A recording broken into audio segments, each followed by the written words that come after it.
Hey guys, welcome back to another episode of the Versatility Podcast. Welcome back, y'all. It is Wednesday night, and so I'm going to be recapping uh, another week of football. Week 3 to the NFL, college football, week 4. I'm going to also be talking about some new playoff teams, MLB teams that had clinched a playoff berth. Before we get to talk about football, we get to do memes again.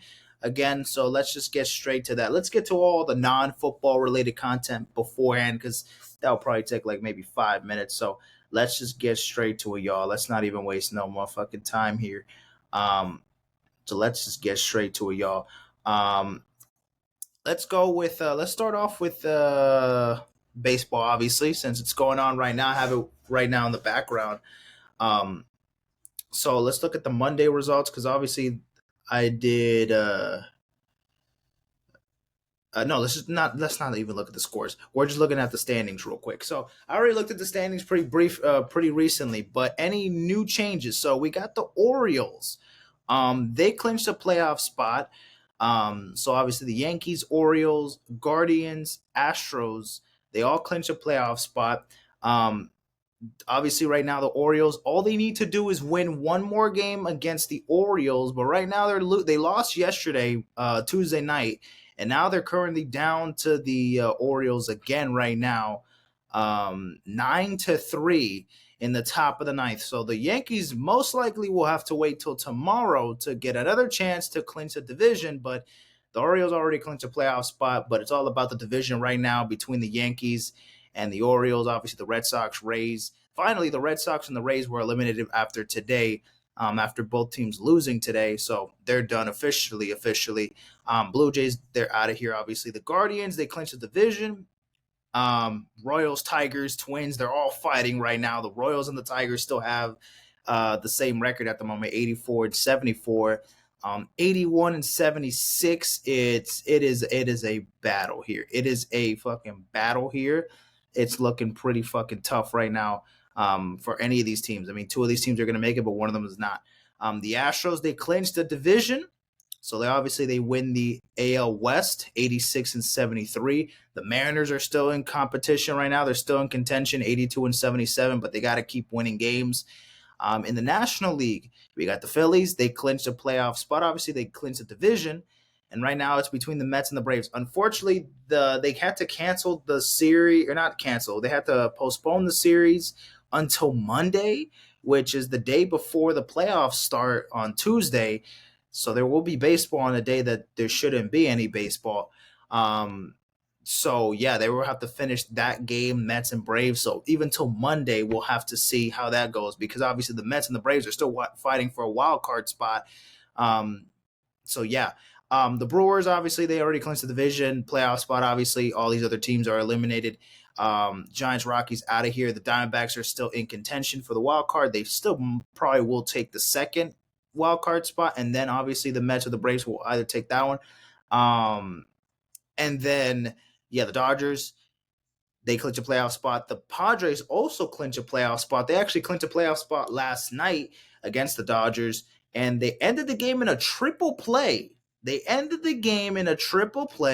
To officially win and clinch a playoff berth. So that was very impressive on the Padres. And believe it or not, they're only 2 games behind the Dodgers, and they could still take the division from the Dodgers. Yep, they play against them in a couple minutes from now. It's 10 o'clock, so in around 10 minutes they'll start the game right now, and they have 2 more games against the Dodgers, and then they have a big series against the Padres. So against the Diamondbacks. So who knows? The Padres could take this division if the Dodgers just keep slumping. If they lose this series, who do the Dodgers play next? Their final series of the season once they're done with the Dodgers.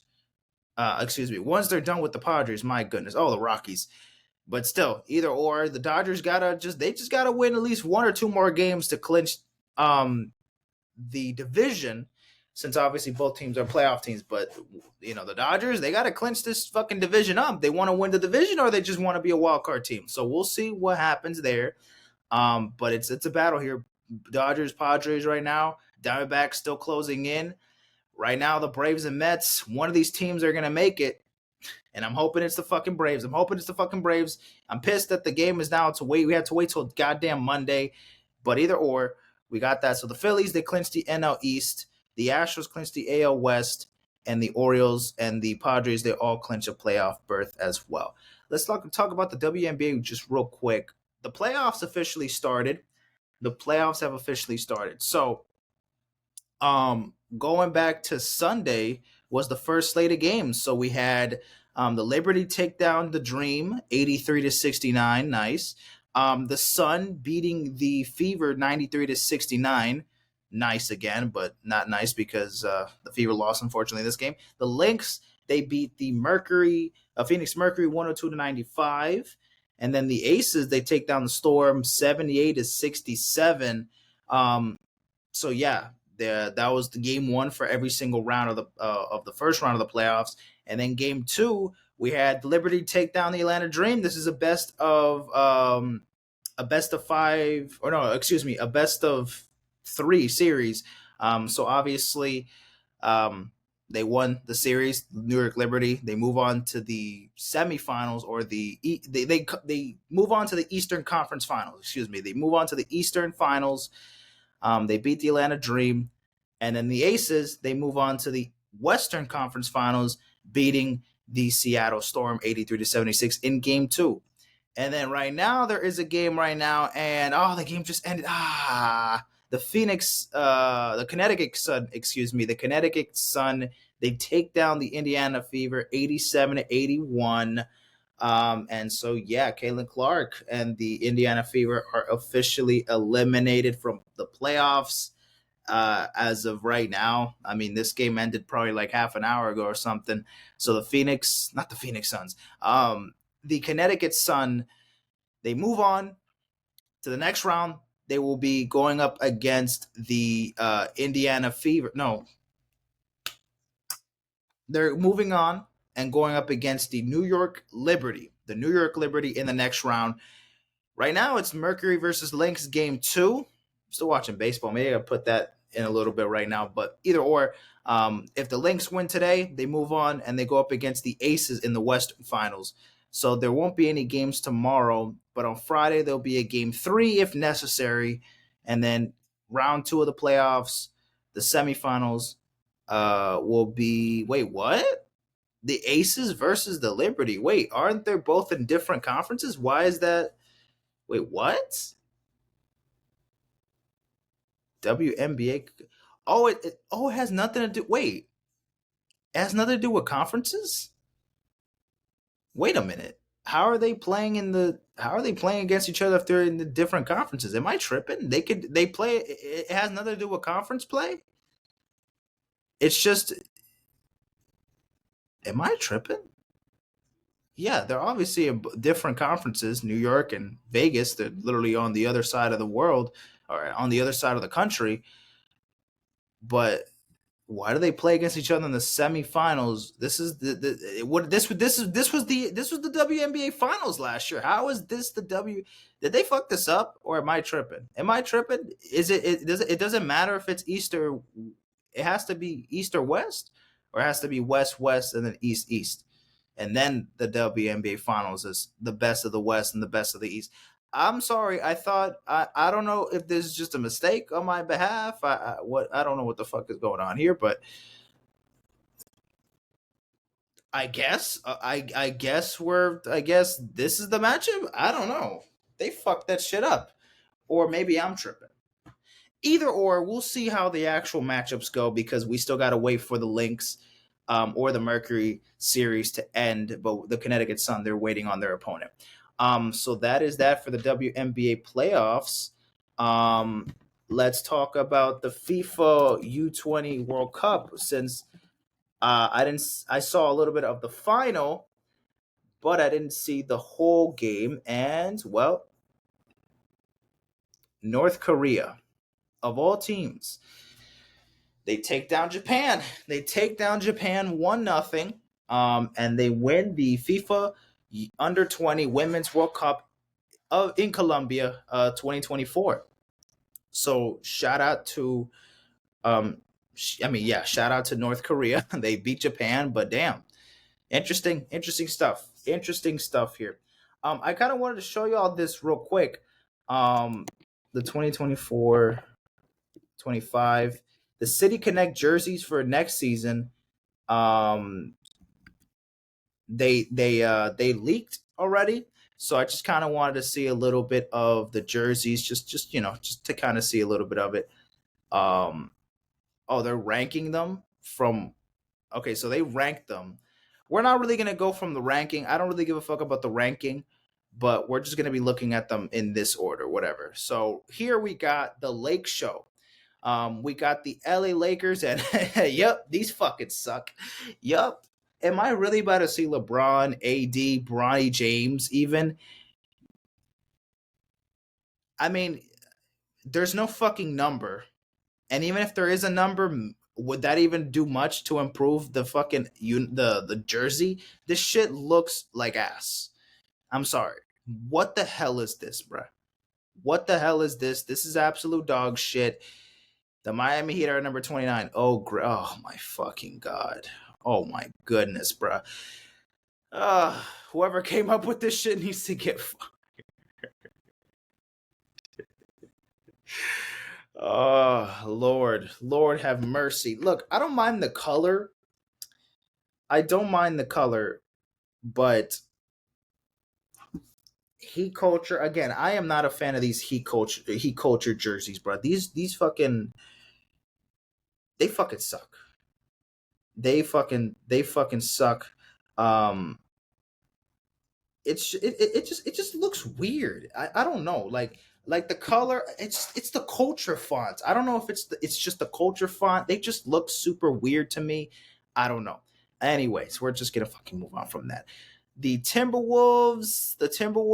This one actually doesn't look terrible, but like actually, what the fuck? Like, I mean, I just don't understand why it's just all white, and then we just have a little bit of like this mix of blue, and then it just forms into black on the top. This is just a weird design. I kind of like the blue here, but it's just in a random area. It's like it's around the Minnesota font, and then we have the black, and then this jersey's like 80%, 85% white. I don't know why. And then like the sleeve, what does it say? And of area, area of 10,000 lakes, land of 10,000 lakes, and it even says it here at the bottom here. Like, yeah, actually, these fucking suck. Let me not even. Oh, the Boston Celtics are number 20. Oh my goodness. Oh my goodness, bro. These Ben 10 looking ass jerseys. Literally. What the these look better. These look better. These look fucking fire. I am not even like let's not I'm not even being I'm being so dead ass. Those even look better than fucking this. Boston Celtics, they can win championships, but they can't make a fucking good City Connect jersey. Holy shit! I guess the Miami Heat fans can't do one either. The Sacramento Kings, these, uh, uh, you know, uh, I'm not rocking with it. I don't really like it. I can't even lie to y'all. Let's talk about this one. The Golden State Warriors one. Am I really about to see these all fucking suck, man? Damn, bruh. What is this? The like the red on the side, the font's all right, but the fonts is like King of the Hill. Like I don't know why King of the Hill is the first thing that comes in my mind when the with the font, but like it's like an old school, like very like I don't know, bold-ish font, heavy font. It's like I don't know. The black and the red kind of matches, but like the red on like the sleeve looks weird. Nah, bro, this fucking sucks. Brooklyn Nets. They usually have some decent jerseys, so they're kind of sticking with the previous themes. These are fine. This has kind of aged better for me. Like these kind of aged well for me. Like these, like the font. I used to not be a fan of them, especially like the blue ones that they had. Those were kind of neat. I mean, those were kind of mid. These are kind of decent though. I'm not gonna lie. The gray and like the pattern, whatever that kind of matches with the font, it actually looks decent. I can't even lie. It looks all right. The Pacers look good. I'm not gonna lie. This one doesn't look terrible. Kind of like the yellow and the blue kind of like display here. It's like mostly blue, but then the highlight or the background color is all the yellow. What throws me off is like this, like the splash of just like it feels like it was all black, but then you just fucking spilled a bunch of yellow paint on it and it just splattered everywhere. This doesn't look right to me. Like this just weird. This is a weird touch to the jersey. But if it was like just the yellow, the black, and like the blue kind of all around, if they just fucking change this, maybe into like the just all black, or maybe even just all yellow, or like what is the point of just putting all this shit together? I don't even know. Aaron Judge just hit a home run. Breaking fucking news. A 3-run home run. Ladies and gentlemen, it is his 57th home run of the season. Yep, Shohei Ohtani, you got some work to do if you want to catch up to Aaron Judge. You got like 5 games left. Wow. 57 home runs of the season, and now the Yankees are down by only 2 runs. It was 9-3. Now it's 9-7. It's a ball game, and they got 1 out. Breaking news, breaking news, breaking news. Anyways, yeah, switch this. This is bullshit. This is bullshit. Let me just kind of take all these out. This is all BS. This is all bullshit. Number 22, we got the Charlotte Hornets. These, not gonna lie, let me just see where it's recording. Okay, these kind of look fire. These kind of look dope. I'm not even gonna lie. They don't look that bad. They don't look that bad. I like the Jordan logo on the side here. Maybe like the little air, like I don't think they need like these little marks here, but not a bad jersey. I don't think I'll be wearing it personally, but it's not terrible. All right, the Blazers, Rip City. They've been doing this for a little while now. These are decent. I kind of like the font, the Rip City font, the black, the red on the sleeve. Like the sleeve doesn't look bad at all, like with the red and the black mostly. The white on like the strap, on like the top strap of the jersey, kind of has a touch to it. Like it's all right on it. It's not a bad looking jersey. Nothing going on much, but still not doing too much at least. The Thunder, they usually have some really fire jerseys, but this one's kind of like, I'm not a fan of like orange and like red kind of. I'm like, I'm in the mix, especially for the Thunder. That just doesn't feel like a, I don't know. It feels like a weird color wave. I kind of like the blue here, which is, I don't really know what's going on here in the blue on the side, but I kind of like the touch to it. I like that the Nike logo is blue for some reason. That's just kind of like a nice touch to the jersey, even though the jersey's not really that much blue going on here. It's really detailed by the red and the yellow. Not my preference in like the color, but it's all right. It's not terrible though. The Hawks. They kind of, it looks the same as the one last year, but I don't know. Like I don't like the Hawks is kind of like the H is big as fucking than the AWK. It like every letter just gets like smaller and smaller when you read it like diagonally. It looks a little weird. I'm not gonna lie, but I kind of like the pattern, like the white, the blue, and the white and the blue, and then the lift as we fly. That's kind of fire at the bottom. I kind of like that. There's some nice touches to it, but maybe not amazing. Not amazing. You know, I am not the biggest fan of all white stuff, but this actually kind of looks fine. This could get fucking dirty pretty quickly, so that's like the biggest flaw to it. But I like the design on the sleeve thing. I like the pattern on the bottom, like the little logo, like the whole. Is that the skyline of Texas? That's this whole skyline of Texas at the bottom. That's fire. And the Mavs font, I wasn't crazy on like the Mavs font, but an all white jersey kind of looks sick. It's snowing. It's snowing down there apparently. All right, the San Antonio Spurs. This one, Eh, the font's nice. I kind of like it. It's like a playful font. The color, the green, like the light greenish, it's not bad. And then it says Viva Spurs. It's not terrible. Whatever. We're out right here. Then we got the Houston Texans. Up, Shohei Otani's at the plate. Let me just see what's going on here real quick. Yep, ball one. This H Town, those are decent.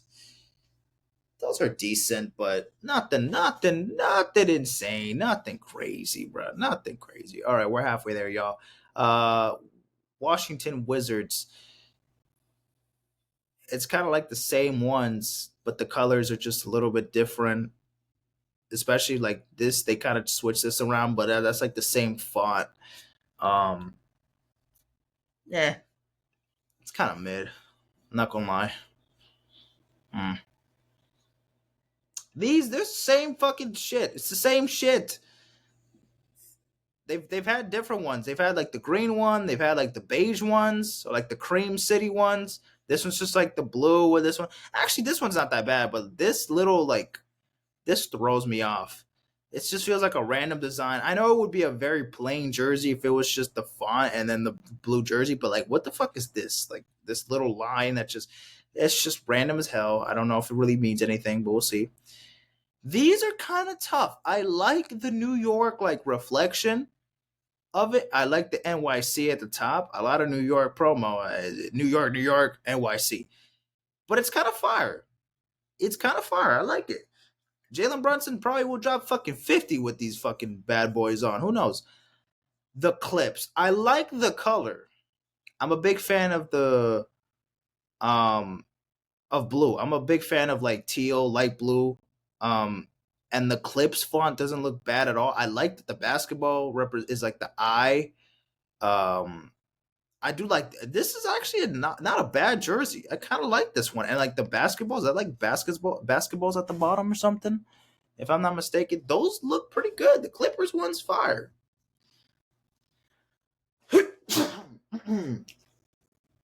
Jesus. Anyways, the Magic. Orlando Magic. Orlando Magic. I like the font. Kingdom Rise. These look kind of decent. I'm not even gonna lie. They don't look that bad. These are fine. These are fine. Up and the Orioles they beat the Yankees. Well, there it is. There's the game, y'all. The Yankees are gonna have to wait till tomorrow to potentially clinch a playoff. Not a playoff spot to potentially clinch a division title.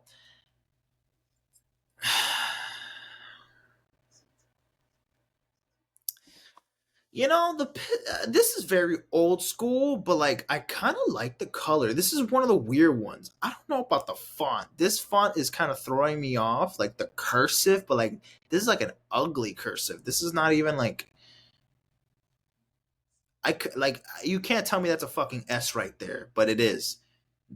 The pitch tons junge whatever. Cursive is a little tough for me to read, I guess, but this is kind of like the weird one. I like the color wave though. The font throwing me off, but the color wave is nice, even though I'm not the biggest orange fan or even like the cream color. It's not bad though. It doesn't look terrible. Can't even lie. The Chicago Bulls. The Chicago Bulls. These white with like a mix of like the gold. Well, I kind of like this home of yours, Chicago Bulls. I like that at the bottom there. The Chicago, Illinois even has the logo there twice. I like the two stars on the side of it. Plain looking jersey, not really much going on here, but it's not terrible. I can't even lie. I was going to say the Broncos, the Nuggets. This looks like what does this look like? This looks like the when you look at when this is when you look at like the weather and you see like how much like rain it is in the area. This is like what it looks like. Like it looks like oh, the precipitation is like at 60%. And if you look at the map, this area is really bombarded with the heavy rain, and then the red is mostly just the following. Like this just looks like a fucking weather's. This just looks like a weather app right here. Like I don't know what's going on with the colors here. The 5280, the altitude thing, whatever the shit is, whatever. I mean, to be honest, the Nuggets, they play phenomenal basketball. So to be honest with you, they'll probably pull off playing fucking jerseys like this. But me personally, these kind of look a little mid to me. It probably, some jerseys just look better on. These look fire. Wait, these are the Raptors, right? Okay. Oh, okay. I mean, throwing it back. They're throwing it back to the old school 2000s Raptors look. This is fire. This is dope. Like, literally, bro, the dinosaur is wearing the old jersey in the fucking jersey. Like, this is a fire ass fucking design. The Raptors need to need to have like these throwback. Everyone and their moms want these throwback Jazz and throwback Raptors jerseys back because those were absolutely fucking fire. Oh, the Jazz one, I just saw them right here. The Jazz one also looks pretty dope too. This one looks good as fuck too. This one's clean. I like the mountains in the background, the blue and the purple. Oh yeah. Oh yeah, that's what the fuck I'm talking about. This is nice. Oh, we're cooking here now. Finally, damn. Oh, Cleveland. Oh my God. I'm gonna bust. Oh my God, man. I'm telling you, teal is so fucking pretty. It is so pretty. Anything teal, I will glaze. I'm not gonna lie. This might be the best jersey that I've seen so far. This has to be. I know it's the color that carries it, but I mean, what else really does it? I mean, the land. I like the font of it. It's like a lot of stripes and a lot of lines and precision, but it's nice. It's like it flows very well. It's detailed. I like the side, like the side of it. It's just the Cavs, Cleveland Cavaliers, Cavaliers. Whoa, this one looks even fucking dope with Isaac Okoro wearing that shit. I mean, I know this is a fan who like edited, but and the wait, are those the fucking? Those are the fucking shorts that are gonna match with. Oh my God, I'm gonna have to see Cleveland. Okay, I'm gonna have to look up Cavaliers games where they play in these uniforms, and I'm gonna have to watch those fucking games. I'm gonna have to watch. I'm gonna have to put that in my fucking notes. This upcoming season, I might just watch Cavalier games, even if they're playing against the fucking Detroit Pistons or the Brooklyn Nets or whatever the Wizards. If they're playing in these uniforms, I'm watching. These are fucking.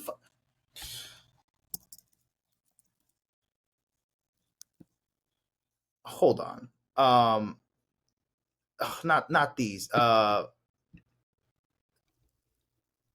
City Connect 2024. Well, I mean, actually, never mind. There's no price to it, right? There's no price to it, y'all. These leaked. There's no price to the fucking. Is it? I don't think it's not available yet, y'all. It's not available yet, right? No, it's not. You can't buy them shits. Wait, you can buy it? No, you can't. Not yet. Not yet. Not yet. You know what? I'm gonna have to keep. I'm gonna keep this. I'm gonna keep this here. Uh, bookmark this shit. I'm gonna have to fucking bookmark this. Yep. I'm gonna save this shit. I'm gonna get my money up, and then I might have to cop this fucking jersey. This looks fucking sick. We were looking at a bunch of mediocre to some bullshit ass jerseys, but then we got to this one, and we're like, okay, we're fucking cooking with gas. Oh yeah, oh fuck yeah. Uh, that Cavaliers one is fucking fire. Even the Clippers one too looks pretty dope. To be honest with you, if I had to spend money on one of them, it would probably be that one. We'll see if these other fives are any better, but. All right, the Pelicans. The Pelicans. I like the design. The colorway is cool, interesting. The purple with the little gold and the green. It ain't terrible. That was not that bad. Memphis. With like the all red and like an old school font.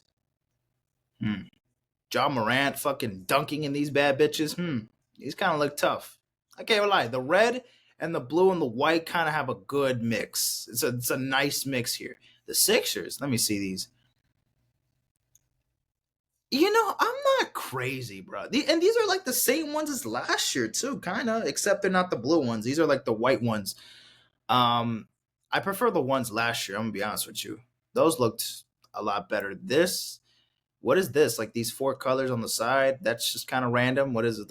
I might as well add yellow, black, gray, all the other fucking colors that are missing on the rainbow or whatever. What are we doing here?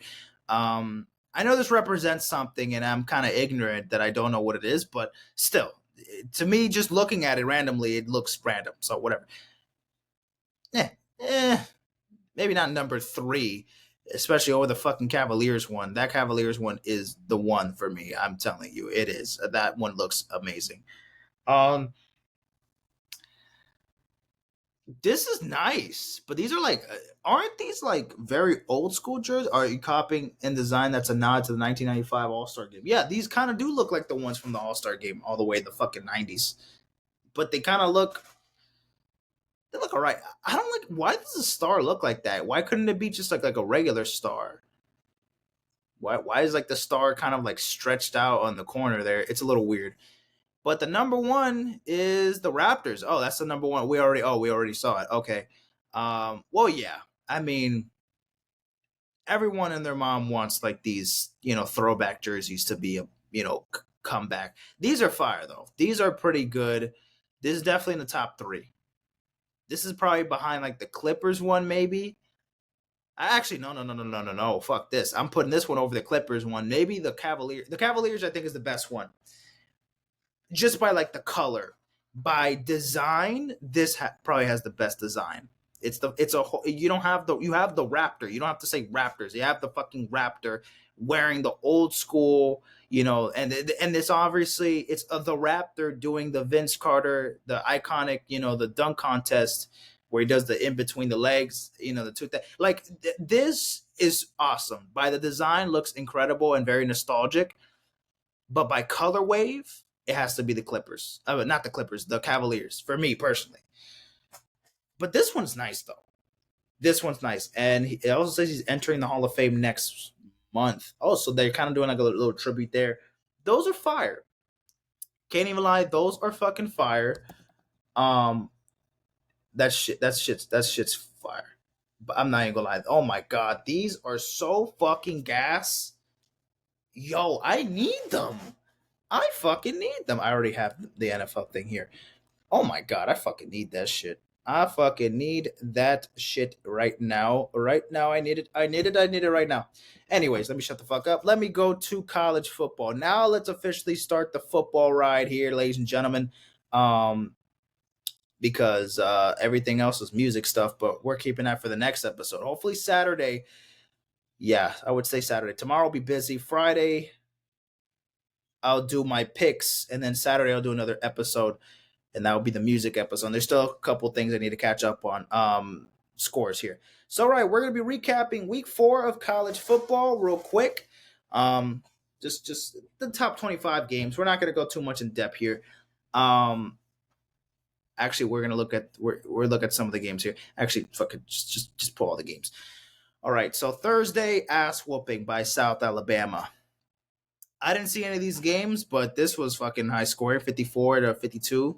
Washington State gets the win. Where are we at right now? 33 minutes. All right. Stanford, they take down Syracuse 26-24. Illinois take down Nebraska 31-24.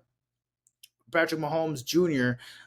Drops 297 yards, 3 touchdowns, 24 for 34. Interesting. Miami, they dominate against South Florida 50-15. This was a close game in the first half, but then second half it was an absolute disaster for South Florida. Second half they couldn't do dog shit. But great for us, man. We looked amazing. Cam Ward is probably the Heisman favorite at the moment, or at least top 3 right now in Heisman MVP or Heisman trophy candidate right now. So keep proving it. Y'all have a game on Friday. Y'all better win on Friday as well against Virginia Tech. Just keep making the case. College football playoffs, here we fucking come, man. Here we fucking come. We got to get some more wins under our belt, but we're looking really good right now. We're looking unstoppable. but it's not over yet. Still gotta get some shit done.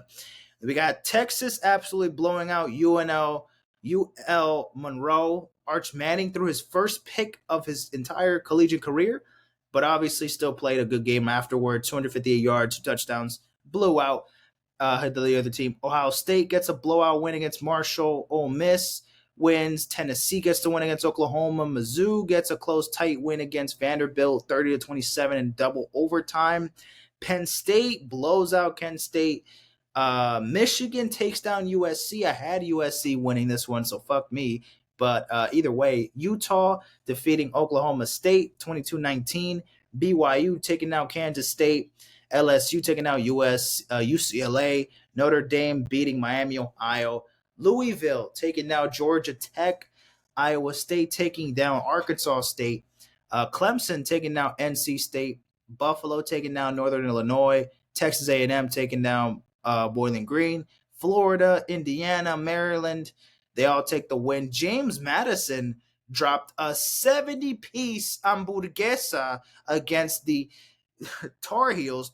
50 points for the Tar Heels, and they still lost by fucking 20 is crazy. Is diabolical. Did the White Sox just win a baseball game? Oh, now they don't want to lose. Now that they are one loss away from making history, now they want to win games. Now the White Sox want to win baseball games. That's so funny. That is hilarious. They just walked off against the LA Angels, ladies and gentlemen. Now they don't want to lose. Now what? Y'all playoff team now? Y'all want to compete? Interesting. That's so interesting. Why the fuck the Angels are absolute dog shit? I mean, it's Jesus Christ. They're 37 and 120. Holy, that is 83 games under 500. Oh my goodness. Anyways, Cincinnati, West Virginia, Tulane, Army, Kentucky, Central Michigan, Virginia, Temple, Eastern Michigan,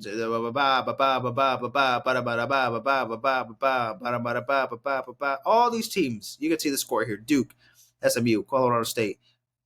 Fuck, I thought FIU they took the game here. Washington, UConn wins. Florida State, they finally won a damn football game, 14-9, ugly ass game, but they got the dub finally. Jesus. Troy, Tulsa, Sam Houston, Western Kentucky, North Texas, South Carolina, Iowa, Boston College, they all get the win here. Colorado, they get the win against Baylor. Did y'all see that fucking game? In the fourth quarter, second to last play of the game in the fourth quarter, the receiver dropped it for Colorado. But then either or, last play of regulation, throws an absolute fucking dime. Shedeur Sanders to one of the receivers. I forgot the guy's name, but touchdown. Ties a damn football game. And we're going to overtime. And then eventually the defense clutched up in overtime. And bada bing, bada boom, Colorado got a big win against Baylor. So this was a huge win for Colorado because Baylor could have taken this one. And Colorado, they were kind of struggling, especially since Baylor came out pretty hot in that first half. They scored 24 points. It was a 24-17 game at halftime. But either way, Baylor looked like they were in full control. But then the second half, they only were able to score 7 points, while Colorado obviously put up 14 to get to tie the game eventually. But then they came back out of the fucking dumpster fire that they probably would have ended up staying here. I mean, they came back and won this bitch ass game. Colorado, they're 3-1. Exciting when they win, man. It's always exciting when they win because we know that there's going to be some bad losses. They've already had that one bad loss against Nebraska. There's going to be some bad loss coming this season, but we could always embrace the good wins. This was incredible to watch. Fucking absolute ending. What an ending to a football game. Amazing. And then finally, we have Fresno State, Oregon State, Boise State, and Hawaii winning all in week 4. So week 5, just kind of look at some games here in the SUCC. So tomorrow there's going to be a game, Army versus Temple. So Miami, they play against Virginia Tech Um, on Friday night at 7:30, and then Washington Rutgers at 8 p.m. So yeah, Friday I'll talk more about college football, kind of make my picks to some games. Let me show you guys my fucking my picks for college pick'em. Oh no, this is baseball. My bad. I already signed up for this shit. Um, where the fuck is a college pick'em? There we go. So last week, week 4. Wait, did I show you week 3? Well, week 3 I went 6-4, but week 4 I went 4-6. I got the Virginia game, the Texas Tech game. I told you I had USC winning, so I lost that one. I had Virginia Tech winning as well. Fuck Utah, they got the win there. TCU, they let me down. God damn, SMU put up 66. Fuck. I thought California were going to take down Florida State since Florida State just couldn't win a damn football game, but well, they proved me wrong here. They actually got one. Iowa let me down. Minnesota let me down. Tennessee, I had them beating Oklahoma, and then Toledo, they let me down as well. In week 5, I won't make my picks yet. Again, just wait for Friday's episode. But yeah, oh my god, that Georgia Alabama game is going to be fucking fantastic. Must see TV, ladies and gentlemen. Georgia Alabama Saturday night. Must see TV. Must see TV. Absolutely. But that is that for college football. That is that for college football. Let me just get that out the way there. Bada bing, bada boom. And we got to know what we got to talk about. Oh, let's talk about actually no, we'll talk about the game. We'll recap the games first, then we'll do fantasy football, and then we'll do the memes. That's what we're going to do. Wait, let me just why did I forget to write down the fantasy football like update week 3 recap? There we go. I forgot to add like the fantasy football on the script for some fucking reason. But anyways, we did that already. Okay, perfect. So yeah, let's review the games. Then we'll do fantasy football recap, and then we'll get to the memes to end off the episode. And then everything else, we will do it. Oh right, the tweets and all the stuff. Let me get out. Let me do. Oh fuck. Let me get that out the way, y'all. Sorry. Actually, we can do that. Well, let's recap the games first. We will recap the games first, all right? We will recap the games. Let's just do that first, okay? Let's just do that first. Week 3, let's go scores. Ever since I was a Jet, knew I was the shit. All right. We already talked about the Jets-Patriots game. Whatever, Jets dominated. Fucking, Anyways. All right, starting off with the Giants getting the win against the Cleveland Browns, 21-15. So, the defense, both defenses played pretty good. Can't even lie. Both defenses played pretty good, and can't be disappointed on the Giants because, I mean, offensively, they look like they were clicking here. And first half, especially, they put up 21 points. But the defense, they were playing pretty well. The Browns defense, shout out to the Browns defense. I mean, they've been carrying them this season, but also the offense, I get it. It's just abysmal, man. I mean, Amari Cooper had, I think, 2 touchdowns in this game. He had what? Did he have 1 or 2 touchdowns in this game? He had 2 touchdowns in this game. Deshaun Watson still doesn't look great. It's just not looking good for the Browns. I mean, offensively, they just don't have an identity. Yes, Amari Cooper's still good, but Deshaun Watson is not. Malik Neighbors had a pretty good game as well. I believe he had a touchdown as well. Malik Neighbors, he had 2. Wait, no, this is rushing. He had 8 receptions, 78 yards, 2 touchdowns. So he had a pretty good game for Malik Neighbors. He's an absolute stud for the Giants, and he's been killing it. He's been absolutely killing it so far. And I mean, yeah, the Giants, they got a pretty impressive win against the Browns. And I mean, they fucking did it. They fucking did it. I mean, I didn't think the Giants were that fucking good, but I mean, the defense clearly helped them to get more wins here. And then obviously the offense did enough to get them over the hump. So blah, blah, blah, blah. Then we got the Chicago Bears losing to the Indianapolis Colts 21-16. Again, man, this Bears defense is great. This Bears defense is great, but it's just an issue for that offensive line, and for the offense, it's just not clicking. It's just not clicking 100% right now. Caleb Williams, 33 for 52, 363 yards, 2 touchdowns, 2 interceptions. He had 2 touchdowns to Cole Kmet and to Roma Odunze. He had 6 receptions and 112 yards, and Cole Kmet had 10 receptions and 97 yards. Again, some good drives that the Bears can put up on offense, but then eventually they lose sight of it, and then it just becomes a whole fucking mess afterwards. I don't know. It just doesn't look great on the Bears offense. They're just kind of inconsistent. However, the Colts, they played well defensively. Offensively, still struggled a bit. But we had fucking Jonathan Taylor carrying this offense for today. I mean, he had 23 carries, 110 yards, 2 touchdowns. Well, Anthony Richardson, he was 10 for 20, 167 yards, zero touchdowns, but 2 interceptions. I mean, the run game did everything they could. They scored the only touchdowns in the game with the 3. Obviously, John Taylor had 2, and then Trey Sermon had 1. The offense wasn't clicking much. The run game was definitely piling on against the Bears defense, even though the Bears defense has been pretty good to start the year. I mean, that's how they were able to at least to get in these close games. I mean, the Bears, they've lost 2 games, but they've been pretty close. They've lost by at least like a touchdown apart. 1 score games, 1 score possession could have changed everything. But the Bears offense, they need to figure things out because it's not clicking the way we were expecting. Caleb Williams, after 3 games, has looked okay. Anthony Richardson also hasn't looked amazing. He's looked pretty inconsistent. So both quarterbacks need to show more consistency. But both defenses have been pretty good so far to start the year. But the Colts, they get the job done against the Bears.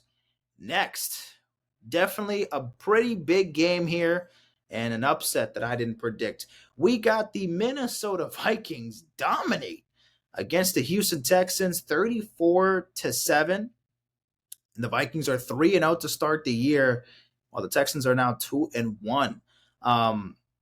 Minnesota, man. Sam fucking Darnold was cooking with gas. Let's talk about it. Sam Darnold, 17 for 28, 181 yards, and 4 touchdowns. To have 4 touchdowns with even less than 190 yards is crazy. But passing the ball to everybody, Justin Jefferson got a piece, 6 receptions, 81 yards. Jalen Naylor had 3 receptions, 31 yards. Aaron Jones, receiving, had 5 receptions and 46 yards. And even Johnny Munt, don't know who that is, but he had a reception, 2 yards, and he even got a touchdown. I mean, my goodness, like the Vikings, offensively, they were spreading the ball down the field, looking great. And defense, they were giving the Houston Texans some fucking problems. The Houston Texans, Houston, we have a problem. CJ Stroud, 20 for 31, 215 yards, a touchdown, and 2 interceptions. Yeah, not the most CJ Stroud game you would think. This was a down game for CJ Stroud. And overall, the Texans, they just fell flat on their face. I mean, not even a single player even got 25 plus rushing yards in this game. Cam Akers had 9 carries, but only 21 yards. Stephon Diggs had 94 yards, 10 receptions. Nico Collins, 86, 4 receptions. Tank Dell, 62 for 5 receptions. But just, they just couldn't do much at all. Here, Cam Akers had a receiving touchdown, and he's a fucking running back. So, not getting much offense. Not much offense here. The defense just pretty much let their guards down, and they just got their ass raced. They got their ass whooped by the Minnesota Vikings. I mean, that's just the fucking honest. Like, that's just the truth. Like, they got dominated. So the Houston Texans, they got to bounce back. But either way, it's their first loss of the season. Not stressing too much on the Texans, but definitely not a great game for them. But shout out to the Minnesota Vikings. Sam Darnold balling out, looking like an MVP candidate right now. Next, we got the Philadelphia Eagles getting the win against the New Orleans Saints, 15-12. So big win for the Eagles, excuse me. And this was a boring ass fucking game for the first 3 quarters. I mean, my goodness, we scored all of our points in the fourth quarter. When it mattered the most, we scored all the points that we needed. Defense, defense, on defense, on defense, on defense. Only a field goal was allowed for the first 3 quarters of the entire game. We go into the fourth quarter with a Saquon Barkley touchdown. That was a 65-yard play. Incredible. Loved that. I mean, oh my goodness, that was beautiful. Not signing up for NFL Premium at the moment, but that would be nice. A touchdown for Saquon Barkley. Then eventually the Saints got a field goal. We missed the field goal eventually, and then we started pouring up on the points. The Saints offense started, sparking up. They woke up. They got a 13-yard touchdown to Chris Olave. But then eventually we took the lead again with another Saquon Barkley touchdown with 1 minute and 2 seconds left in the game. And then eventually we got an interception with 13 seconds left, and bada bing, bada boom. We got the game. We got the game winning. We sealed our defense, sealed the game. Defensively, they played the pretty good game. Obviously, those 9 points in the fourth quarter, whatever we can improve from there, but we played our ass off. Our defense stepped up, and that's what we kind of wanted to see a little bit more for the Eagles, especially their defense weren't the best for the first 2 games, and it was a little bit inconsistent. And this game definitely showed huge differences in the first 2 games. I mean, that Falcons game wasn't a bad defensive effort, but in clutch situations, especially that last drive where we let the Falcons get the lead, they just weren't clutch, and their coverages were all messed up, and they just got cooked. They just fucking got cooked. But they clutched up here. Defense played great. Again, offensively, we don't have A.J. Brown and we don't have Devontae Smith, so we're missing our 2 best receivers, so we did the best we could. But with Saquon fucking Barkley, we're doing all right. We're doing all right. Saquon Barkley's an absolute fucking dog. It doesn't matter. Jalen Hurts, though, 29 for 38, excuse me, 311 yards, 0 touchdowns. He did have an interception. Yes, Jalen Hurts needs to cut the fucking turnovers, because since the beginning of last year, he has led the league in turnovers by a quarterback. So, yeah, even more than fucking Josh Allen and some of the other, turnover-prone quarterbacks. Like, yeah, Jalen Hurts, he needs to fucking figure out the turnover problem for a bit, but Saquon Barkley, man, 17 carries, 147 yards, 2 touchdowns. Dude is absolutely amazing. Absolutely fucking amazing. Shout out to the Saints. I mean, they played tough defense. I mean, we couldn't score for the first 3 quarters, but it didn't matter because Saquon Barkley came to attack at the right time in that fourth quarter, and we were able to pull through a big win. I still think the Saints are still a competent team. It's the defense that were giving us some issues, but then eventually when they needed to clutch up, they did not clutch up.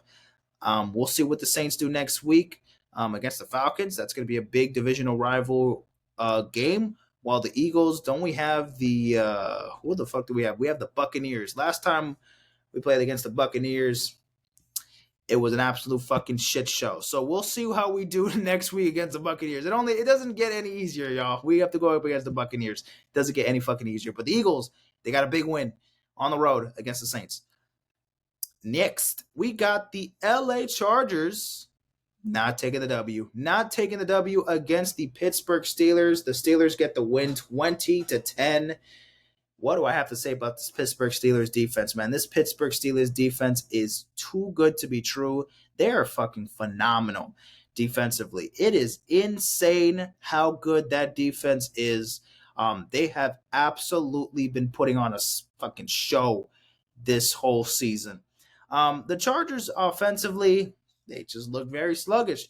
Justin Herbert got hurt in this game, I believe in that second or third quarter, and they had to bring out Easton Stick as their backup quarterback. And yeah, couldn't get nothing going in that second half offensively. Defensively, they did their best, to be honest. They didn't, allowing 20 points to the Pittsburgh Steelers is a little concerning because usually the Steelers, they still don't have a clear identity offensively, it's really the defense that has really been giving them this huge boost. And I mean, that's literally the biggest reason why they're undefeated, still 3-0. But Justin Fields, not to display Justin or not to discredit Justin Fields, because he's been doing his job. I mean, 25 for 32, 245 yards, a touchdown. Did have that weird ass interception, but still played solid. 4 receptions, 95 yards, and a touchdown for Calvin Austin the third. He had a rushing touchdown on his own. Justin Fields as well. Najee Harris had 70 yards, 18 carries. So offensively, they're kind of picking things up a bit. 20 points for the Steelers is definitely more than, oh, what a catch, Miguel Rojas. Damn. What a diving fucking play. Nice. Putting the Steelers putting up 20 points is definitely like, whoa. If the defense allows less than 14 points and the offense can score 17 or more points, they're gonna win a bunch of football games. Because this Steelers offense is not gonna throw 4 or 5 touchdowns in a game. It's the defense that's really gonna be the game changer. And it's really gonna push the offense to just do almost barely the bare minimum. I mean, when you have a defense so good, the offenses could get as many turnovers as they want. They just need to get a couple of important drives.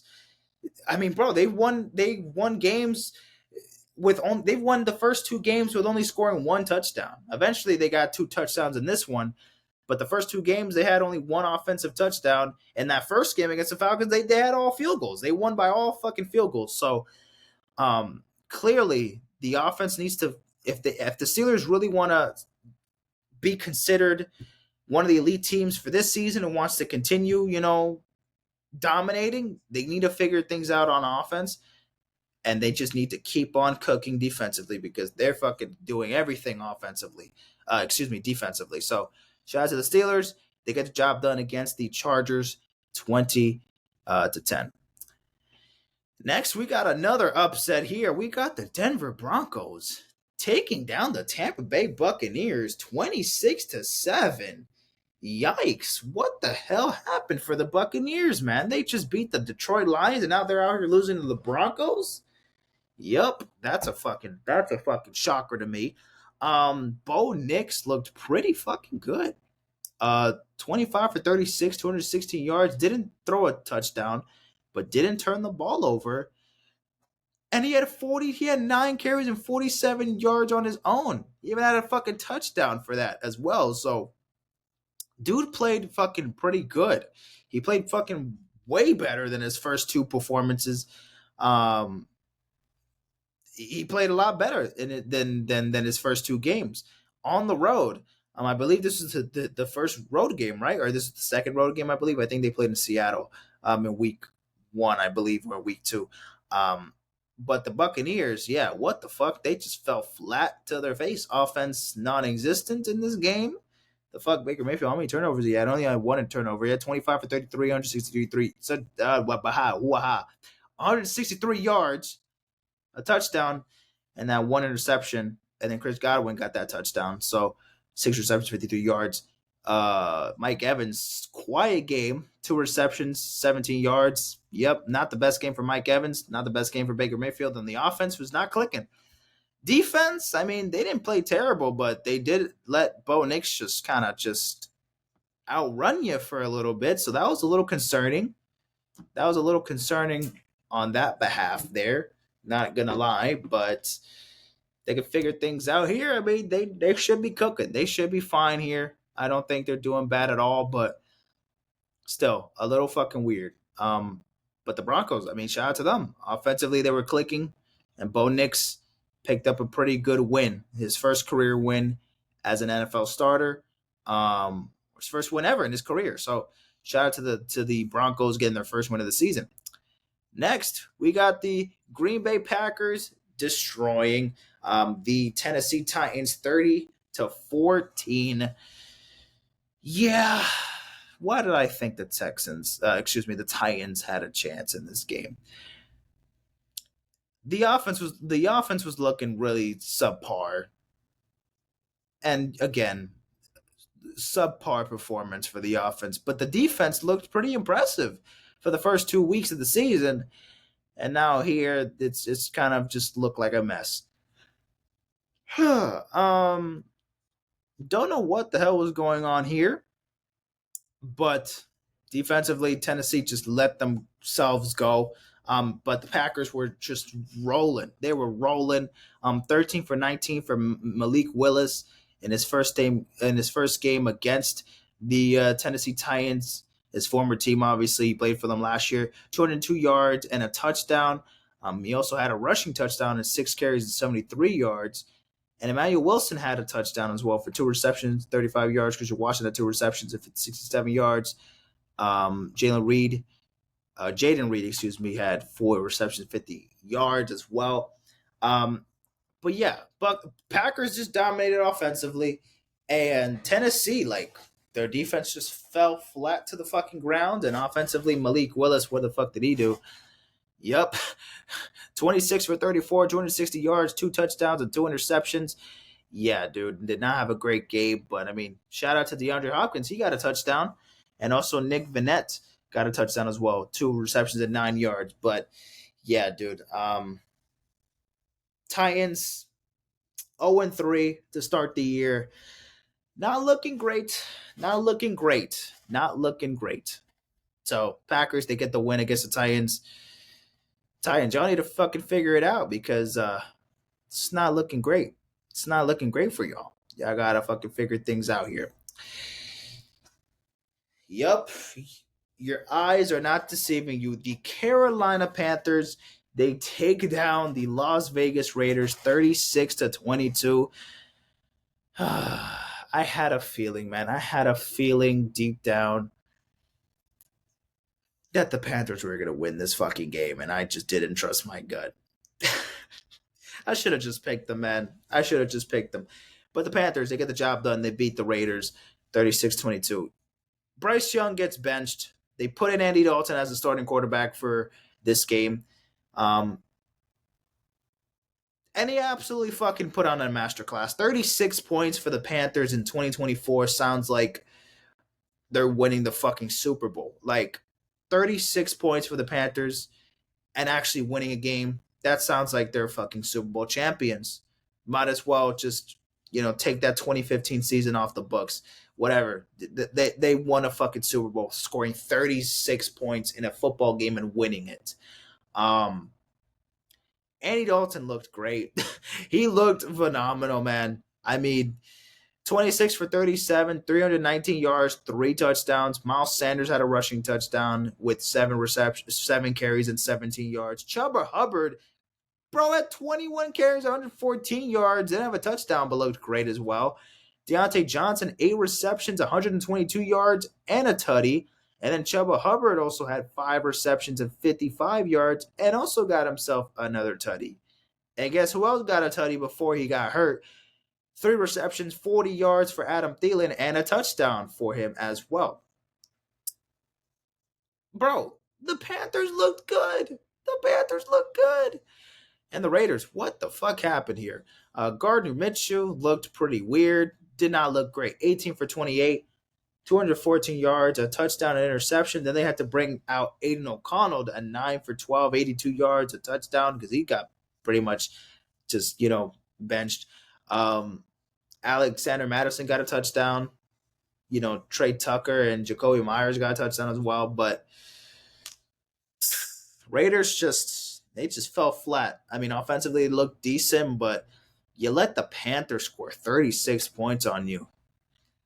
Now it's like, well, was Bryce Young the fucking problem the whole time? Because my goodness, they won 2 games last year, and they looked absolutely fucking abysmal for the first 2 games this year. Now Andy Dalton comes in, and this is the problem, is that Bryce Young, I think, is talented. And look, I'm not ready to call him a bust or say anything negative about Bryce. I still think that he still has to develop his fucking game, and like, he's not 100% ready just yet, he still needs a lot to learn. And people were just, bro, the Panthers, all these fucking teams, like, there's no development in the NFL. Like, that's just one thing that, like, as a fan's perspective, it's pretty greedy.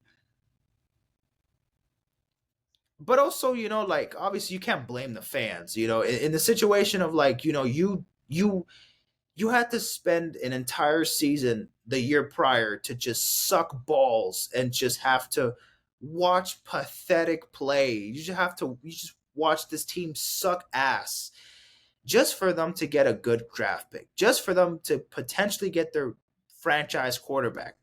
And at that point, you're just waiting for the future, and the future is now. You got your guy of the future, and you want him to already start playing football games, and you already want him to take center, and you already want him to fucking take control of this fucking dumpster fire of a team. But in the reality, not every fucking first round, second round, even third round quarterback is gonna play the first game that they potentially play of the season, and they're gonna absolutely fucking dominate. Not every situation is a CJ Stroud or a Cam Newton in their rookie year. They absolutely fucking went off. That's not gonna be the case. Yes, there's rookies of the year, but there's some rookie of the year that stand out. And even rookie of the years, they also have their fucking ups and downs as well in their games. I mean, CJ Stroud was a fucking anomaly last year. This dude, we knew that he was going to be talented, but did we expect that fucking much success from the Houston Texans last year with CJ Stroud in their first year? No. No, we didn't. CJ Stroud was better than what a lot of us imagined he was going to be in his rookie year. And we just thought, a lot of people thought, and just the teams they're just kind of just sending out these fucking number one picks. You're our fucking savior. Go ahead. And then these have to suffer these veteran backup quarterbacks to just kind of stay in the gutter there. Andy Dalton, yes, he's not this fucking elite quarterback, but he's a fucking veteran and he's been playing football for a long time and he knows this whole scheme. He can run around and he can fuck around and win some games on his own.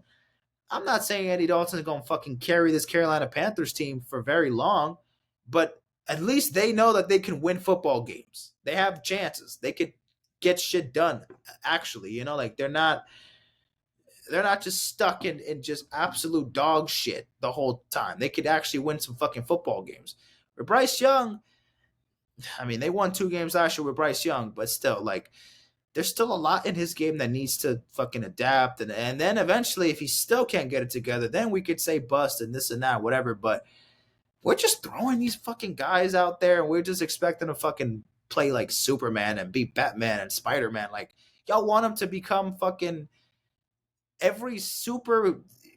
you want him to become every superhero imaginable. You want him to be the fucking DC Comics and Marvel put together. Like, damn, like, relax.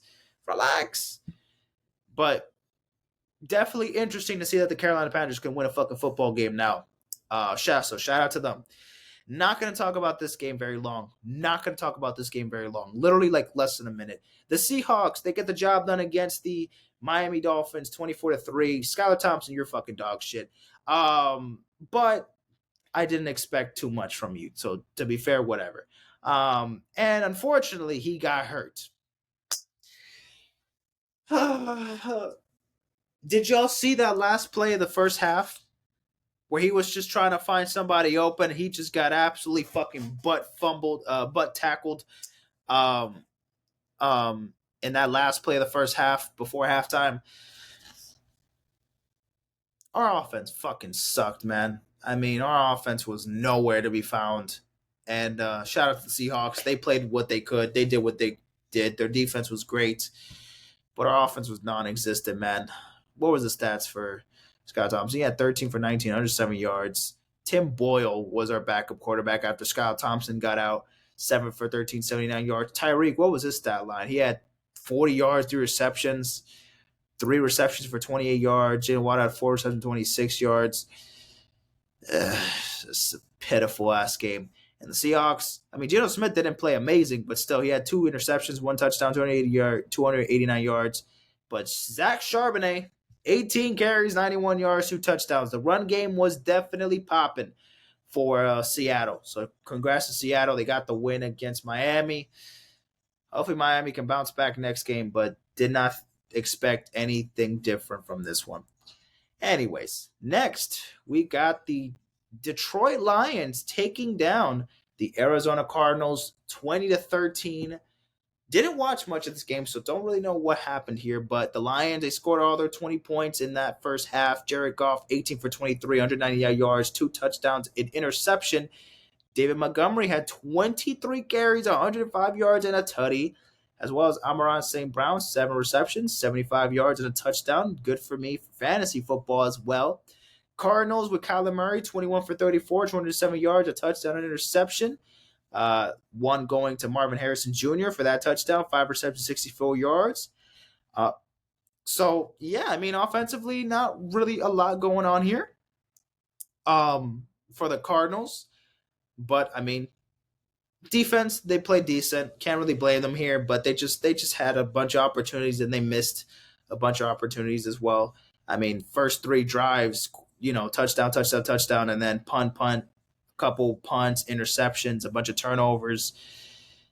And then eventually, like, it was just a punt and turnover off in that second half. It was just heavy offense in that first half, and then just nothing going on in that second half. Pretty much that was that. Don't know what else to say about it. Didn't watch the game. Didn't really pay much attention to it because it was on Red Zone. So I did see some plays, but didn't fully watch much of it. But either way, Lions get the win. Next, we got the Baltimore Ravens finally getting their first win of the season, beating the Dallas Cowboys 28-25. We still got to talk about that Dallas Cowboys defense. Are y'all still them boys? I'm going to drink some water real quick.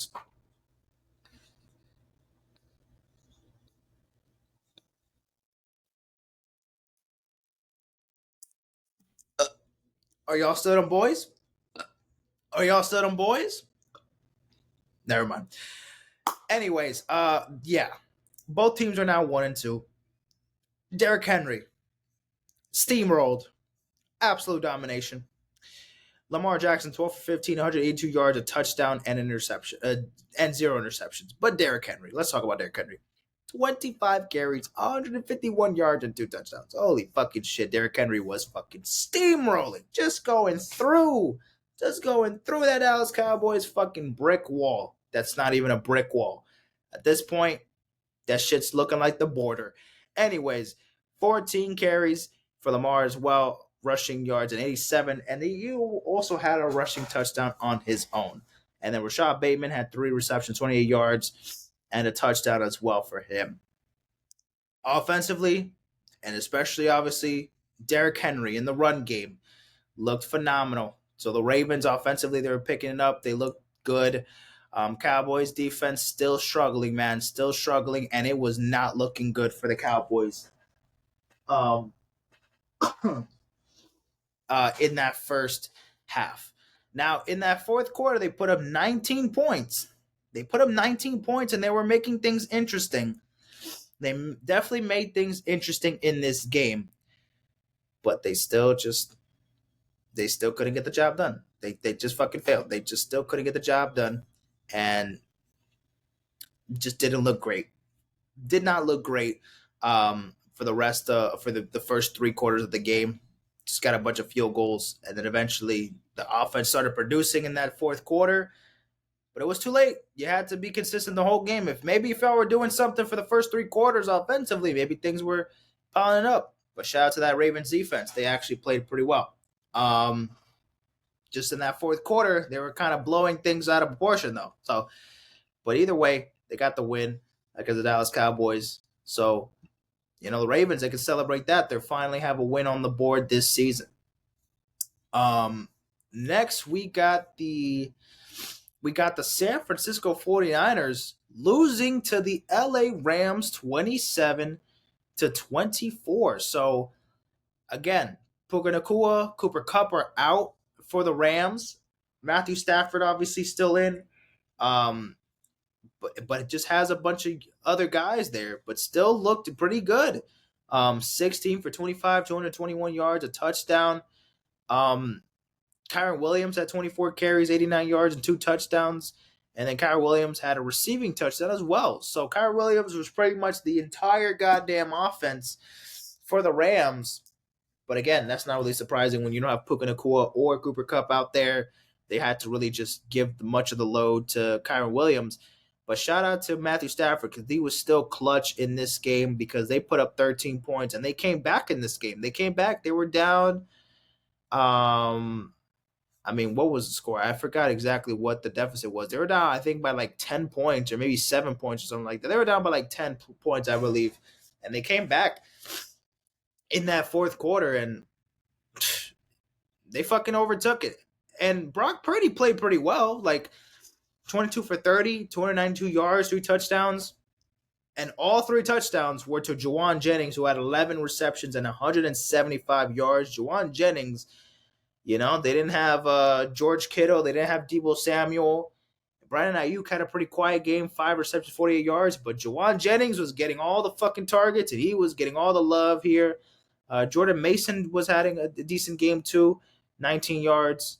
19 carries, 77 yards. Didn't have a touchdown, but still, Brock Purdy played a good game. But just offensively, they kind of just stopped in that second half a little bit. And also the defense just let them down. They just let the Rams pull through in that fourth quarter, let them take the lead, and got the win there. So, yeah, the Rams, they got the big win here against the Niners, and the Niners just kind of let this game slip by for them. They could have got this win here, but they just let the Rams take it. So that was pretty much an upset there. So the Rams, they beat the Niners 27-24. All right, let's talk about the Sunday night football game between the Kansas City Chiefs going up against the Atlanta Falcons, with the Chiefs winning obviously 22-17. The Chiefs still don't have they still are not fully at 100% like clicking on offense, but defense, they're just fucking good, man. They're just really fucking good. I mean, that's the identity of the defense of the Chiefs right now. The identity of the Chiefs right now is that defense. I mean, it's been fucking really good, man. In the clutch as well. I mean, phenomenal. Only allowing for 17 points to the Falcons, impressive as well. And even with that offense, that Mahomes has been kind of mid. I'm not gonna lie, for Mahomes standards, for him to be the best quarterback in the NFL and have 3 Super Bowl titles, he hasn't been playing amazing. So let's just look at the stats here with the Chiefs. I mean, 26 for 39, 217 yards, 2 touchdowns, an interception. Rashid Rice had 12 receptions and 110 yards and got a touchdown. Juju Smith-Schuster got a touchdown, 2 receptions and 17 yards. So clearly got a bunch of options offensively. There's a bunch of tight ends, and obviously with Pacheco out, they're utilizing P. Ryan and Carson Steele as their running backs in their backfield. Speaking of P. Ryan, he had 6 receptions.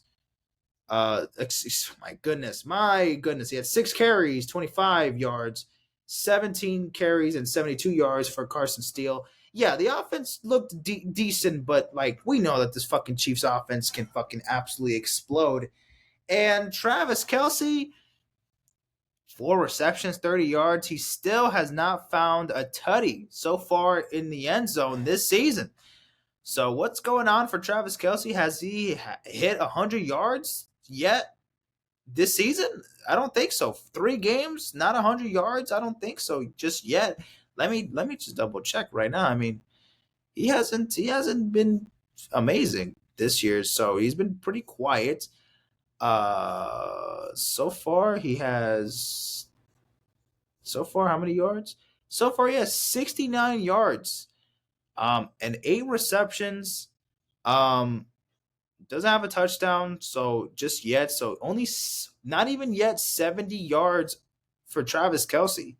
And he can get this he can put up that stat line in a half if he wanted to, So very unusual production for Travis Kelce. Not doing much right now, but again, clearly that's one of the reasons why the offense is not fucking fully clicking. Travis Kelce's just basically just doing cardio out there.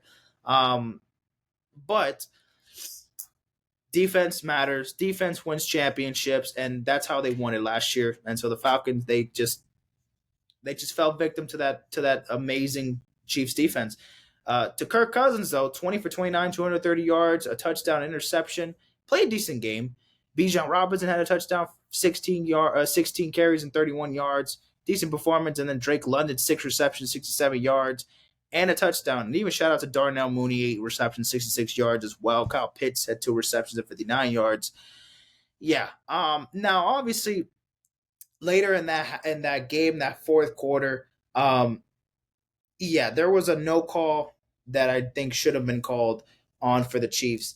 Look, again, I'm not the guy to be shitting on the refs every single game, every single thing, but that definitely kind of like, if y'all trying to rig it for the Chiefs, and that's just not me thinking that that's the truth, but if you guys are truly just doing that shit, you're gonna have to be more discreet. Like last week against the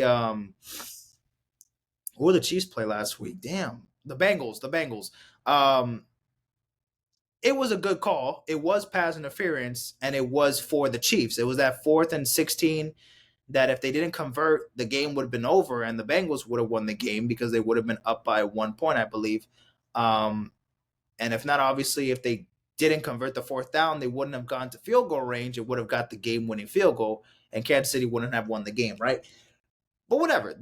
Yes, the Chiefs, they won the call, but it was a fair call. This, however, clear pass interference, defensive pass interference, and they didn't call it because, well, the Chiefs, So I'm just saying, man, you're gonna have, at this point now, it's just looking a little too obvious. I don't know, man. I don't know. I have to say something at least. I'm not gonna fucking go on Twitter and talk shit and this and that. But man, I mean, clearly that benefits them. That benefits them in a way. I still think that they're good enough to win games without the fucking refs being on their side and having fucking parlays on them. But still, you're not making it more clear sometimes. I feel like if they really don't want to fall victim to this, they're gonna really have to be more discreet if they want to keep getting away with shit like this. I don't know. I'm just being honest. You're gonna have to let the fucking Chiefs lose some pretty rough calls. You're gonna have to let them lose some calls to make it uneven, to make it even. Because if you're not calling on the Chiefs, and if you're giving them all the good calls, and then when you don't call them, you're supposed to call them.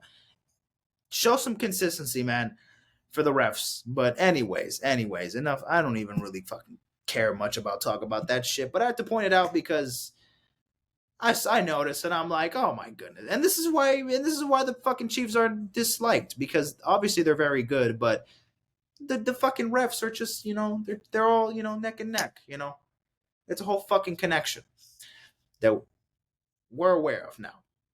Anyways, that was Sunday Night Football. Now let's talk about the 2 Monday Night Football doubleheader games. Starting off with this absolutely, clearly, obviously, absolute destruction. The Buffalo Bills destroyed the Jacksonville Jaguars 47-10, and after the first half, you didn't need to see the second half of this game. I did not see the second half of this game at all because the Buffalo Bills were absolutely fucking cooking.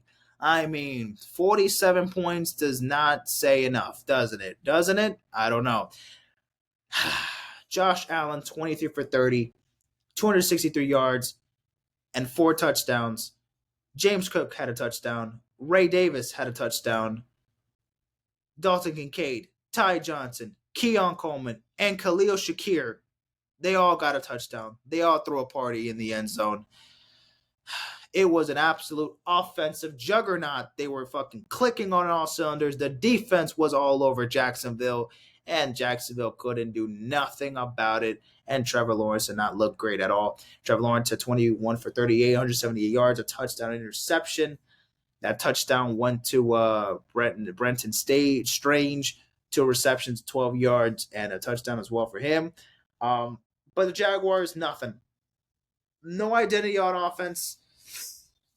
And they're just not clicking. They're just not clicking. I don't know what the hell's going on with this Jaguars team. They have a squad. They have talented players, but clearly they're just not getting adjusted right, and they just getting blown out left and right. I don't know, man. What's going on here? They've lost close games. They've lost in blowouts like this. To be fair, the Bills' defense has been phenomenal so far this year. But the offense was just fucking, they just happened to be clicking like crazy. I mean, they almost put up 50 points in this game. Josh Allen right now is the MVP of the league. Absolutely. I think he's absolutely the MVP of the league right now. And I thought the Bills were going to slightly, and I mean slightly, fall off a little bit offensively without Stephon Diggs, but it looks like shit. They might be fucking better without him. It's like the Chiefs when they lost Tyreek Hill. Oh, that's all right. We won 2 Super Bowls after you left. We're fine. We're fine. Like, this is insane. This is fucking insane. But Jaguars, y'all need to figure it out. Y'all need to get a win next week against the Texans. Even though it's going to be a tough game for y'all, it does not get any easier. The Bills, dominating, look amazing right now. They're probably the best team in the NFL. Right now. And now, finally, to end things off, the last game of Week 3, which was an absolute slugfest. The Commanders, they defeat the Cincinnati Bengals 38-33 in a game where there were no turnovers and there were 0 punts. Yes, you heard that right. A football game without a single turnover or a single punt. Let me prove it to you. Touchdown, missed field goal, touchdown, field goal, touchdown, field goal, end of half, touchdown, field goal, touchdown, end of fourth quarter. This was the first game since 1940, to be exact. The first game since 1940 that there were no turnovers or no punts. So offense galore. Offense absolutely galore, domination, amazing. But let's talk about the Commanders. They looked fucking great, man. Jaden Daniels, 21 for 23, 254 yards, 2 touchdowns, no interceptions. Jaden Daniels had a rushing touchdown. Brian Robinson had a rushing touchdown. Austin Eckler, they had a rushing touchdown. And then Trent Scott, big boy touchdown, got a tutty. And then Terry McLaurin got 4 receptions, 100 yards, and also a touchdown as well. Scary Terry with that 55-yard play from Jaden Daniels, that pass in that fourth quarter. Oh, my goodness. Amazing. The Commanders' offense, they were commanding. They were throwing all the shots. They were playing amazing. They were clicking on all cylinders. Jaden Daniels was playing like an absolute fucking stud. And that Bengals defense was absolute fucking bullshit. Joe Burrow, 29 for 38, 224 yards, 3 touchdowns. Zach Moss had a touchdown. Jamar Chase had 2 touchdowns. He had 6 receptions, 118 yards, and 2 touchdowns. Andre Isovas got 5 receptions and 52 yards and a tutty as well. But the offense, they just couldn't put up more points. But the offense played great. Both teams went off. This was a slugfest. They were going at it offensively. Defense, not so much for, either team, but especially for that Bengals offense. They just looked like they couldn't stop a fucking cold, man. They look cooked. That O-line looks cooked. That defense looks cooked. They're doing a lot of shit talking for a team that they still haven't won a game yet. And I'm talking about Cam Taylor-Britt, who was talking shit about the Chiefs last week about Xavier Worthy saying, like, all he can do is run straight or whatever. He's runs straight and runs fast or whatever. But bro, shut the hell up. Shut the hell up and win a damn fucking football game. Y'all are better than being 0-3 to start the year. I know you guys always start slow, but you guys are in a pretty tough position now. 0-3 to make it to the playoffs in the same season is not very likely. It's very unusual to think of like an 0-3 team that really has a very good chance entering week 4 of making the playoffs. And I think the Bengals are still one of those few teams that could still get out of this hump because they're that fucking talented if they're clicking on all cylinders. But when are they going to prove it? Next week, they have to. They have literally no other choice. They cannot afford to lose to the fucking Carolina Panthers next week in Carolina. Even with Andy Dalton, who just put on a fucking masterclass against the Raiders, I don't care. It's still the Panthers. If the Bengals can't beat the fucking Panthers next week, your season is fucking cooked. And you guys are going to be absolute bozos. Absolute bums. Everybody is going to get a piece of it. Even if the offense plays great, I'm still going to have to cook y'all next week. So you better pray. You win a fucking game. You're so lucky I didn't pick y'all this season to win a fucking Super Bowl. Because if I did, I would have been very disappointed. I got the Ravens and Eagles, though, for this season. Bengals, I had y'all winning it all last year. I mean, whatever. Last year, injuries, I know. But damn, man, y'all need to figure things out because it's not looking good. It's not looking good. It's not looking very good. Anyways, that was week 3, ladies and gentlemen. Clap it up. Those were all 16 games. All 32 teams were in action. I think week 4, there's still every team plays. I think week 5 is the beginning of the bye weeks, right? So next week we'll have every team still play, and then week 5 we'll have some teams on bye week. So that is that. Now let's go to fantasy football and recap some shit. Top dogs. There we go. So let me just take the recap, put the check mark on that as well. Oh, wait, let me talk about my Thursday night football game prediction before we get to fantasy football. Week 4, we got Thursday night football. We got the Cowboys. We got the Giants. Hooray. Whatever. So since I'm going to talk about this game on the next episode that Friday, the game will be done. So just to make my prediction for this game right now, I got the Cowboys. I got the Cowboys beating the Giants. However, the Giants, I see that they have a decent chance at winning this game. I mean, the Cowboys defense has not been great, so they definitely need to pick things up a bit. But the Giants, I could actually see them, pulling a win here at home against that Cowboys defense that has not done anything. I mean, they're fucking ranked 28th right now. Not looking good. But passing, I mean, offensively, they've looked good. It's just defense is selling. It's just selling. Well, obviously, the Giants are just, bottom to the mid tier of every category here. They could put up a win. They could, fight, but they're still not a great team. Daniel Jones is still their fucking quarterback. I don't trust them. And again, why are the Giants in fucking prime time? Like, that never almost ages well. And also the Cowboys, they usually own the Giants. They haven't lost to them in, I think, in like the last 3 years. So, Cowboys, y'all need to get this win. Y'all can't fucking lose to the damn Giants and fall 1-3. You can't do that. You just can't do that. All right. Oh my God, I need this jersey. Immediately. Immediately. All right. But now let's look at week 3 in fantasy motherfucking football. Let's just look at it, y'all, because I'm pumped. Let me see where we're at right now. Are we already at 2 hours? We're at 1:32. Okay. We're cooking. We're gonna get to 2 hours, definitely, 1000%. It's 11:31 already. Damn. Anyways, we'll probably end this by like 12 something. Anyways, so I won. In week 3 in fantasy football. 124.66 to 113.54. So as you can see, the overview here. So Joe Burrow, he gave me 25 points. So more than the projections, obviously. Saquon Barkley gave me 33 motherfucking points. He was great, obviously.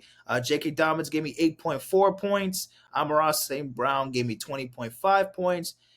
Mike Evans had a quiet game. He only gave me 3.7 points. Whatever, he'll bounce back. Brock Bowers gave me 7.1 points. Devontae Adams, 8.0. The Chiefs defense gave me a 5.0. And the Harrison Buckner gave me 13.0. Compared to Gang with 10.94 points for Jalen Hurts, 3.4 points for Zamir White. Didn't have a great game as well. Jerome Ford, he picked up Jerome Ford recently, I believe, 10 points. 29.8 points for Jamar Chase. This was a battle because It was literally up to that Monday Night Football game, the Bengals Commanders, where literally, obviously, my starting quarterback Joe Burrow, and he has Jamar Chase, and he got 2 touchdowns, and as you can see, he put up more points, 29.8 and 25.3. So I was like, Joe Burrow, please stop throwing the fucking ball to Jamar Chase, so my opponent doesn't get more fucking points. Like, please, stop. I'm already in the lead. Let me just don't give Jamar Chase more targets. Enough. Give it to fucking T Higgins or somebody else. Please. I know, but please. So I was like, please, I can't have three. If Jamar would have had a third touchdown, who knows? I would have been fucking cooked probably. Because I only won by 11.1 points. Anyways, DJ Moore 15.2 points. Sam Laporta got 5.6. He's been quiet. Sam Laporta has been pretty quiet this year, but whatever. Chris Olave 20.6, Browns defense 6.0, and then Brandon Aubrey 12.0. He has the fucking best kicker in the league. So yeah, the bench. Obviously, I got 4 motherfuckers hurt right now on the bench with Deebo Samuel, Jordan Love, Cooper Kupp, Raheem Mostert. You know, but Anthony Richardson 5.08 points, Xavier Worthy 5.0 points, and Jaden Daniels. I had to fucking put up. I was literally debating Joe Burrow, Jaden Daniels for this matchup. I picked Joe Burrow for maybe the obvious reasons, but clearly 28.06. I mean, I still won, and he only scored 3 more points than Joe Burrow did. It was like a closer battle than it was, but still wouldn't have hurt me to put Jaden Daniels as my starting quarterback. We'll see next week, or we'll see how I'm gonna make some adjustments on my roster now. But hey, I got the job done. He has 3 players on injury right now, so that's that. So let's look at the other scores from my fantasy league. So you need to first down. She got her second one of the season, 125.28, defeating Selección 305, 110.62. Abel's astounding team is still 3-0, undefeated still, and I Chase Young Kids at 1-2 with 112.8 points. So that is that right there. He had a bunch of guys kind of 18, 14 points there. I mean, fucking, he had Jonathan Taylor, he had Kyron Williams, and he had fucking Dak Prescott putting up 25 points plus. So that definitely boosted him. And he had Malik Neighbors on the bench. Imagine he had fucking Malik Neighbors replacing CeeDee Lamb or Garrett Wilson. That would have been another piece he would have picked up there. So bada bing, bada boom, he got another piece there. 148 points for Abel's astounding team. And then Cutter Squad defeats Stupid Depression. Stupid Depression still, damn, 61 points. Damn, fucking Jason, you're going to have to make some adjustments. You're going to have to make some adjustments, buddy. You're 0-3, bro. You're going to make some adjustments. He didn't put Taysom Hill or Joe Mixon in the fucking on the bench. Yep, he didn't put him on the bench. Anyways, that was that. That was that for the scores. So yeah, and now standings. Right now, the standings are looking like this. So right now, Abel's astounding team is still obviously at number 1 at 3-0. You need to first down, Top Dogs, and Cutter Squad. So me, Karen, and Brian are all tied. We're all tied for number 2, but obviously I'm in third because whatever. I have a 67% chance right now at the playoffs. She has a 58% chance. Brian has a 56.6, 56% chance. I Chase Young Kids. Anthony has 45%. Gang at 1-2 at 27%. Selección 305 1-2 at 39%, and then Super Depression at 18% right now. But hey, you never know. We're always gonna make it. So I still have only made 1 move right now. Cutter he's made some adjustments, 3 moves. Anthony has made 2 moves. Rebel has made 3 moves. Abel still hasn't made a move. Karen, George, and Jason, they still haven't put up any moves just yet. They haven't made any changes at the moment. But that's that right now. I mean, they're looking pretty good. I mean, shit. I mean, fucking hell. We're looking good. We're looking good right now. Can't even fucking complain. Yeah, so this is the matchups for week 4. So week 4, I'm going up against Selección 305. So let's see how that goes. Then you need to first down will be going up against I Chase Young Kids, Gang Gang versus Cutter Squad, and then it's going to be Abel's Astounding Team versus Stupid Depression. Oh wow, the 3-0 versus the 0-3 team. Good luck. Good luck for Stupid Depression. It's not getting any easier. It's not getting any easier. All right, so let me look at my team now. Oh wait, actually, let me look at the. Where is it? Where can I see it? Like the recap. The fucking recap of the. Where's the recap? Draft recap, not transaction. Transaction counter. Wait, no, that's not what I fucking meant. Message board. Recent activity. Recent activity. Anything has happened.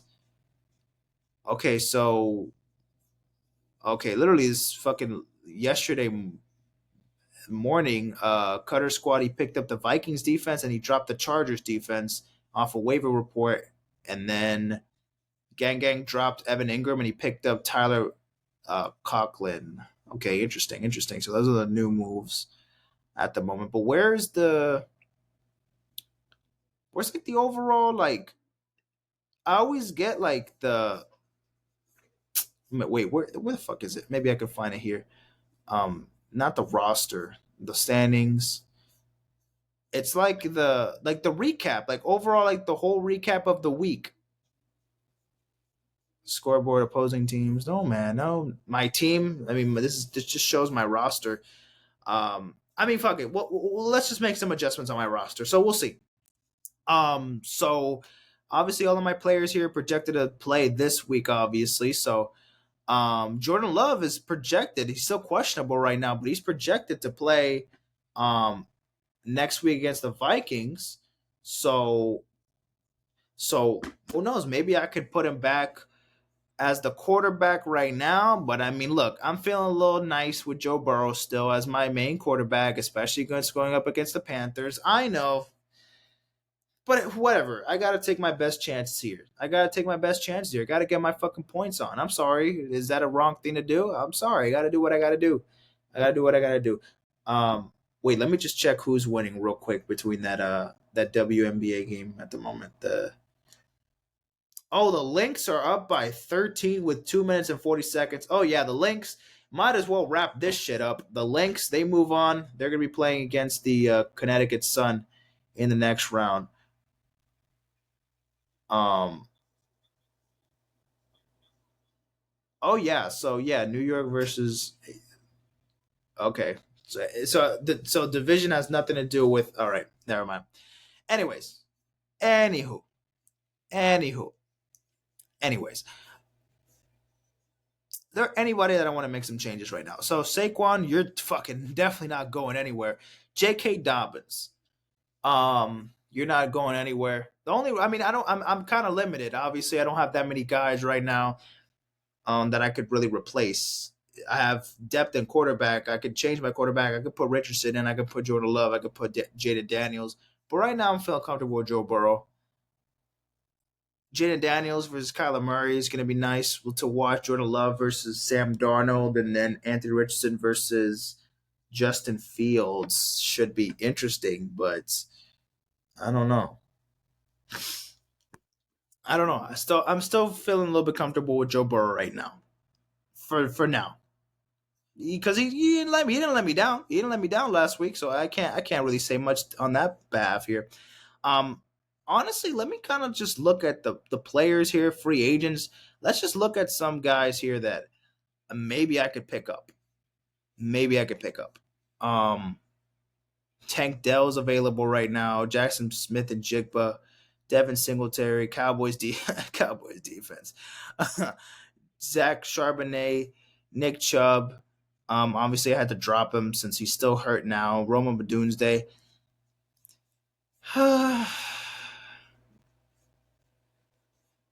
You know, waiver order, not waiver order, waiver report. There's still a couple people still there. Oh, scoring leaders. Here it is. Wait, hold on. What is this? Scoring leaders.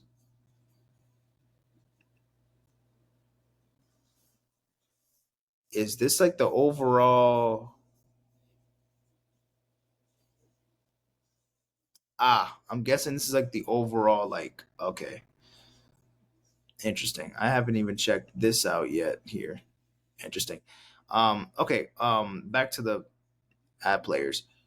Um, right now, honestly, I'm doing fine. Honestly, I don't gotta make some changes now, do I? I mean, we'll wait and see.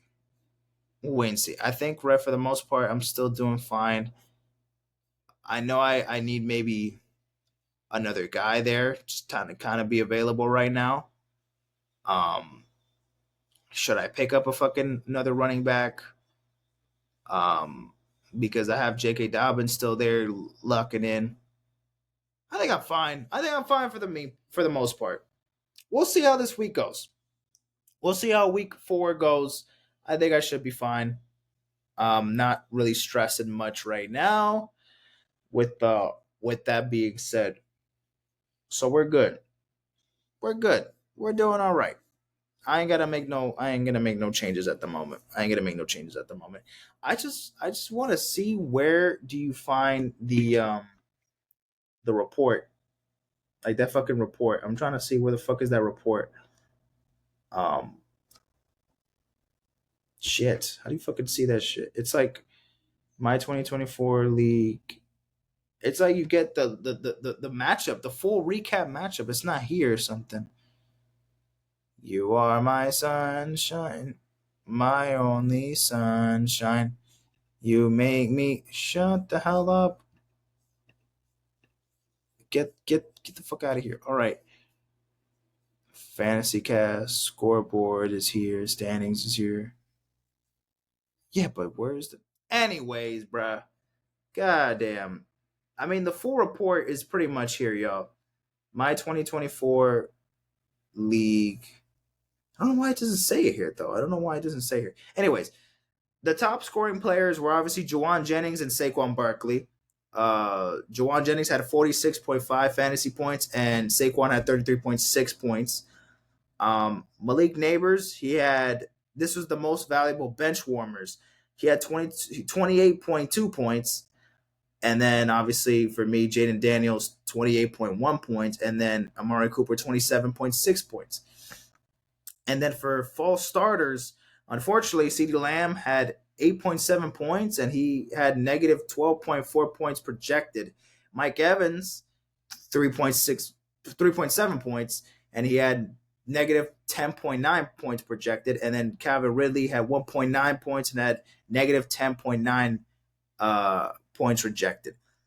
Game changer was obviously Saquon Barkley, 33.6. He was 16.4 points projected up. And then obviously these week's matchups, I have a 70% chance of winning against Selección 305. I Chase Young Kids has a 57% chance of beating You Need a First Down. Cutter Squad has a 52% chance of beating Gang Gang Galaxy, and then 64% chance for Abel's astounding team to beat Stupid Depression. All right. And that is that, right? That is that for that's that. Okay, let me make my actually I could do that for the next one. Top 5 teams, top 5 no. Let me just get that over with. Let me just get that over with, guys. So, top 3 leaders in tackles. So, at the moment, we got Nick Cross at 39 tackles, Zach Braun at 37 tackles, and at EJ Speed at 34 tackles. So those are that in tackles. Now, top 5 in rushing yards at the moment. We got Saquon Barkley at 351 yards. We got Jordan Mason with 324 yards. We got J.K. Dobbins at 310 yards. We got Alvin Kamara at 285 yards. And Derrick Henry at 281 yards. So, yeah, Saquon at the top of the list in the rushing department at the moment. Feels great. Feels good. Now, these are the top 3 leaders in sacks, but we have fucking 6. We have 4 players tied with 4. It's crazy. And both of them are Vikings. It's crazy. Aiden Hutchinson at 6.5. Will McDonald at 5. And then we got 4 players Jonathan Griezmann, Patrick Jones, Cal Van Noy, and Keon White. It's crazy that both Vikings players are tied for number 3 in sacks when they're all attacking the same fucking guy. Is crazy. That's a lot for that defense. The Steelers defense has allowed negative. They allowed -5 yards of total offense in that second half against the fucking Chargers. That's why they're probably the best defense in the league. All right, now the AFC Players of the Week. We got the AFC Offensive Player of the Week that goes to Josh Allen at 76.7, 263 yards, 4 touchdowns, and a passing rate of 142.1. And we got AFC Defensive Player of the Week, Jalen Jones, cornerback for the Colts, 5 tackles, 2 interceptions, and a 1 TFL. And an AFC Special Teams Player of the Week went to Will Lutz, the kicker. He had 14 points, 4 out of 4 field goals, and 2 for 2 from field goal, from extra point attempts. And then now NFC Players of the Week, NFC Offensive Player of the Week went to Jaden Daniels, quarterback of the Commanders, 91.3 completion percentage. This dude was incredible. Wait, Jaden over Purdy is laughable. Did you watch the fucking game, buddy? Did you not see this man go off? What are you talking about, Wigar? Cigar Curry? The fuck are you Dubs Nation? No wonder. He's a fucking Warriors, Niners, dick riding fan. Get the fuck out of here, bro. Jaden over Caleb. Jaden's going for 3 touchdowns. Quarterback, I guess, more important position, I guess, Defensive Player of the Week went to Jonathan Griezmann from linebacker for the Vikings, 4 tackles and 3 sacks. And then we also got what the fuck? Oh, and then we got NFC Special Teams Player of the Week, Jack Fox, punter, 5 punts. He had an average punt of 49.4, and there were 4 punts that were inside the 20-yard line. So interesting. I mean, bro, 254 yards, 3 touchdowns, under 41.7 passing rating. Interesting. Amazing stuff. As y'all see, I already picked the Cowboys to win this game against the Giants tomorrow night on Thursday Night Football. Now here are the top 5 receiving yards leader. We got Nico Collins at 338 yards. We got Rashid Rice at 288 yards. We got Juwan Jennings at 276. Wow, because of that one game, amazing. Justin Jefferson, 273 yards. Malik Neighbors, 271 yards. So those are right now the top 5 receiving yards leaders. And now top 5 in passing yards. We got Dak Prescott at number 1 right now at 851. So clearly still playing like an MVP. Brock Purdy, 842. Geno Smith, 787. Jalen Hurts, 772. And Matthew Stafford, 754. So, and obviously, yes, Dak Prescott got 80 of those yards in garbage time touchdown. Putting up yards and at least leading it. Whatever, still doing the best he could. The Black Evolution is now streaming on Prime Video. Wait, what? Wait, there's like a new series? Wait, the evolution of the black quarterback. That's a weird way to describe it, but that sounds a little weird. I don't know how they put that. It's streaming on Prime Video. I'll watch it though. Oh shit.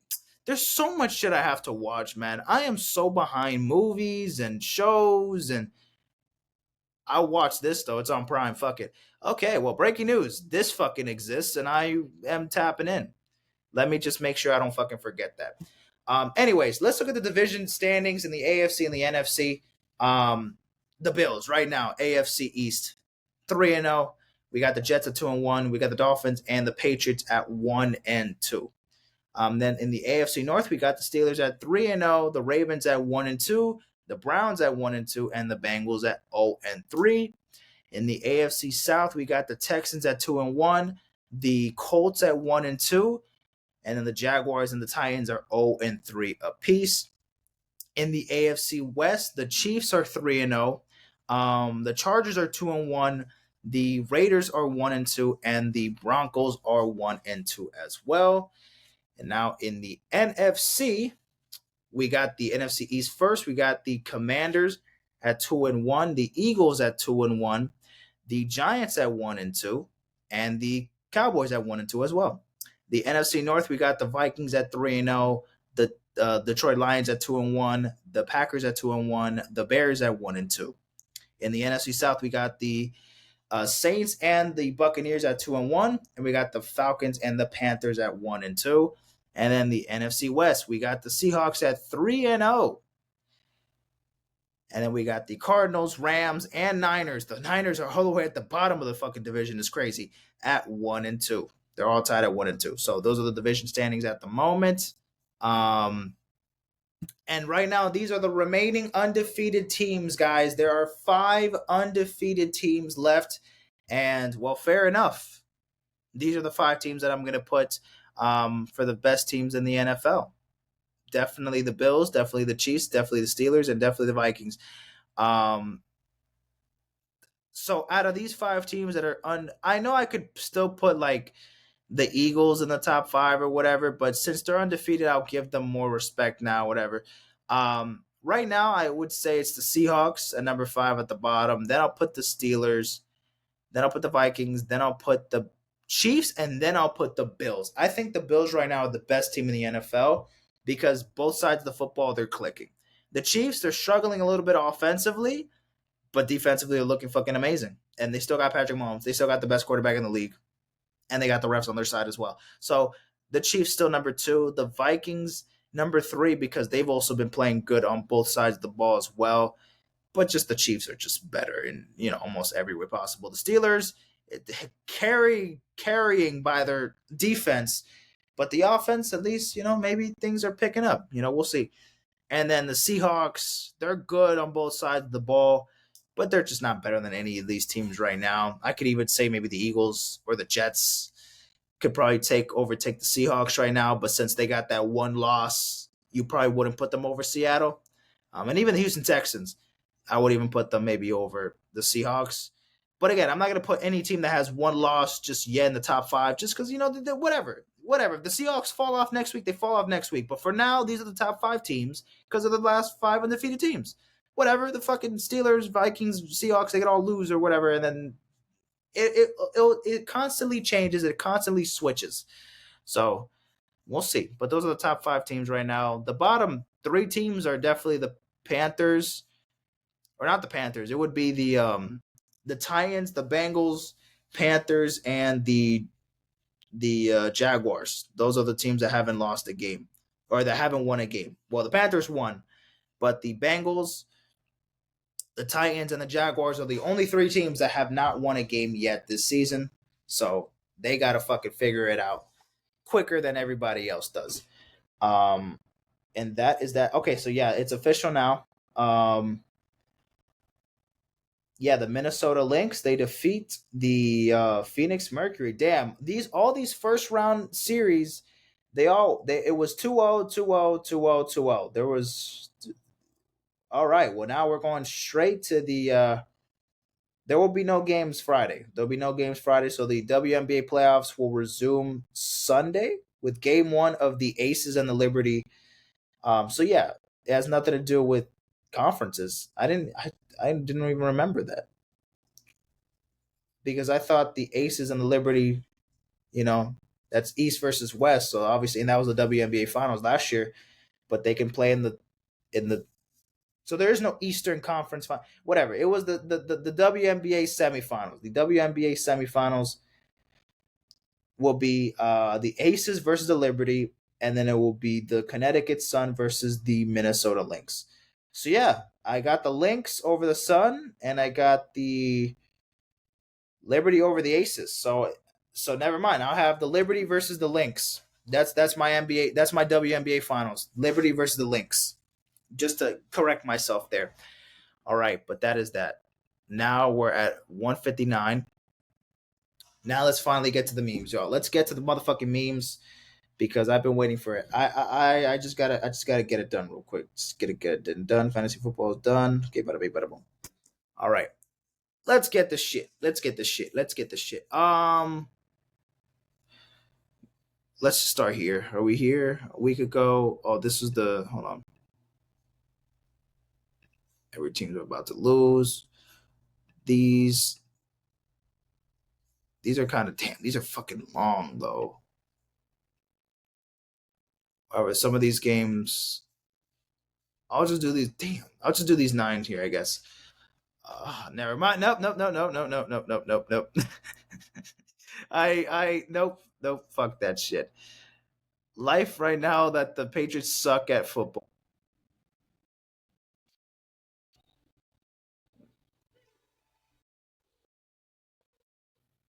Y'all can hear, right? Y'all can hear. Let me just make sure y'all can hear. To share audio, share a tab instead. Okay, there we go. Yeah, there we go. Whoa. Me hearing a Patriots fan complain about their team. Y'all were too good for 20 plus years. You can handle sucking ass for a little while. When it comes to giving the most trash football games, we're watching our lifetimes. And we're probably going to get another one tomorrow night.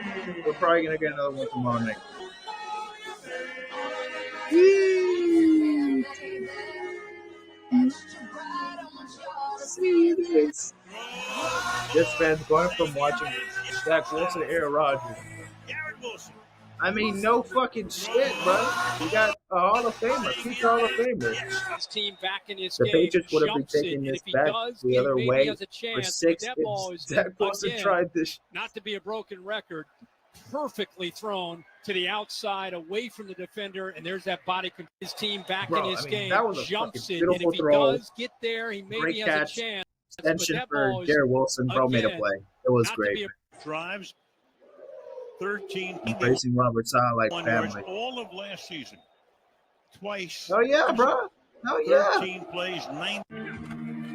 The Patriots are finally the Jets bitch after 24 years. And despite hanging on to the shirt into the end zone, goes on Lazard. Great move on Austin that time. They're fucking tired of this now.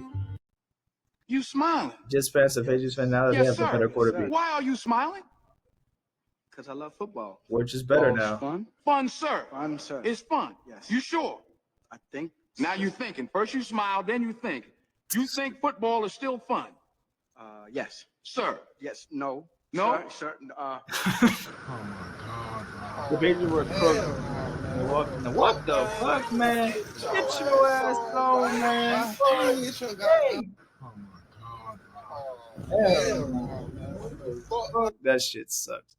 The Patriots. That's a lot. Is that Drewski? Oh my god, bruh.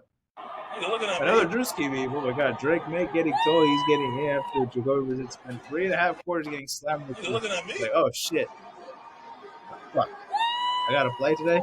Brissett and no separation, no timing. This all this in the rhythm of Brissett and no separation, no timing. In the rhythm of Brissett and no separation, no timing. Brothers.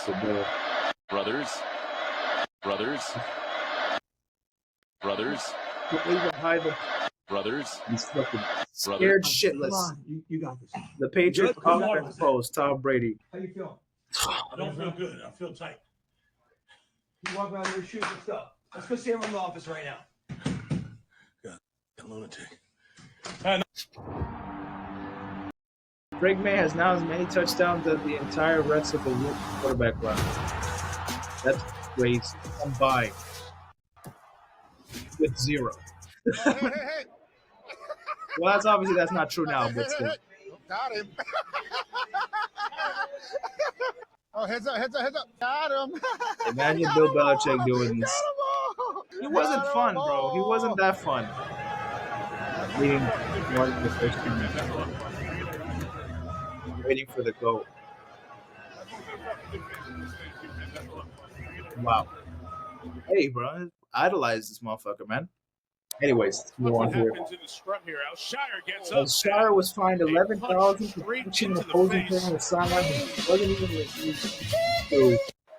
Meanwhile, Derek Carr was fined $14,000 for doing this. He was fined $14,000 for doing the fucking GE Michael Jackson. Watch what happens in the scrum here. Shire gets up and a punch straight into the face. Stupid, bro.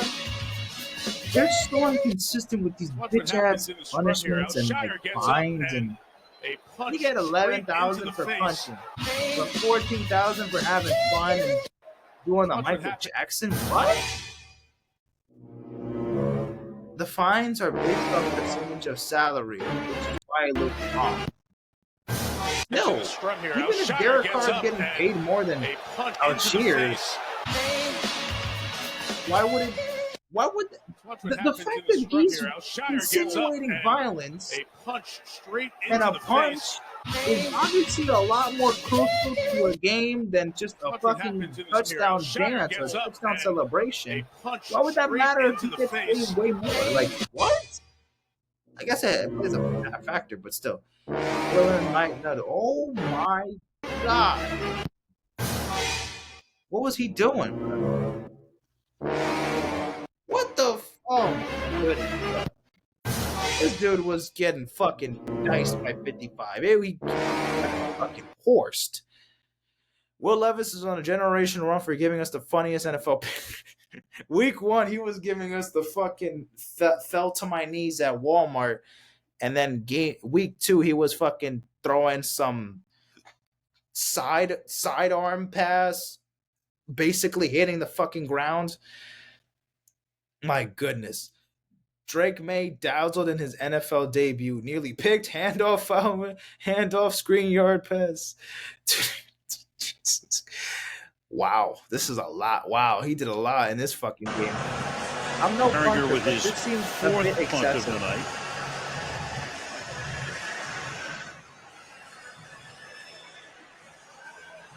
On 4th and 26. All right, you don't gotta be doing all that fucking smacking. All that fucking saliva, goddamn, on that fucking football. I don't even want to touch it, bro. I don't even want to be that fucking kick returner, bro. I don't even want to be that damn punt returner, bro. Hell no.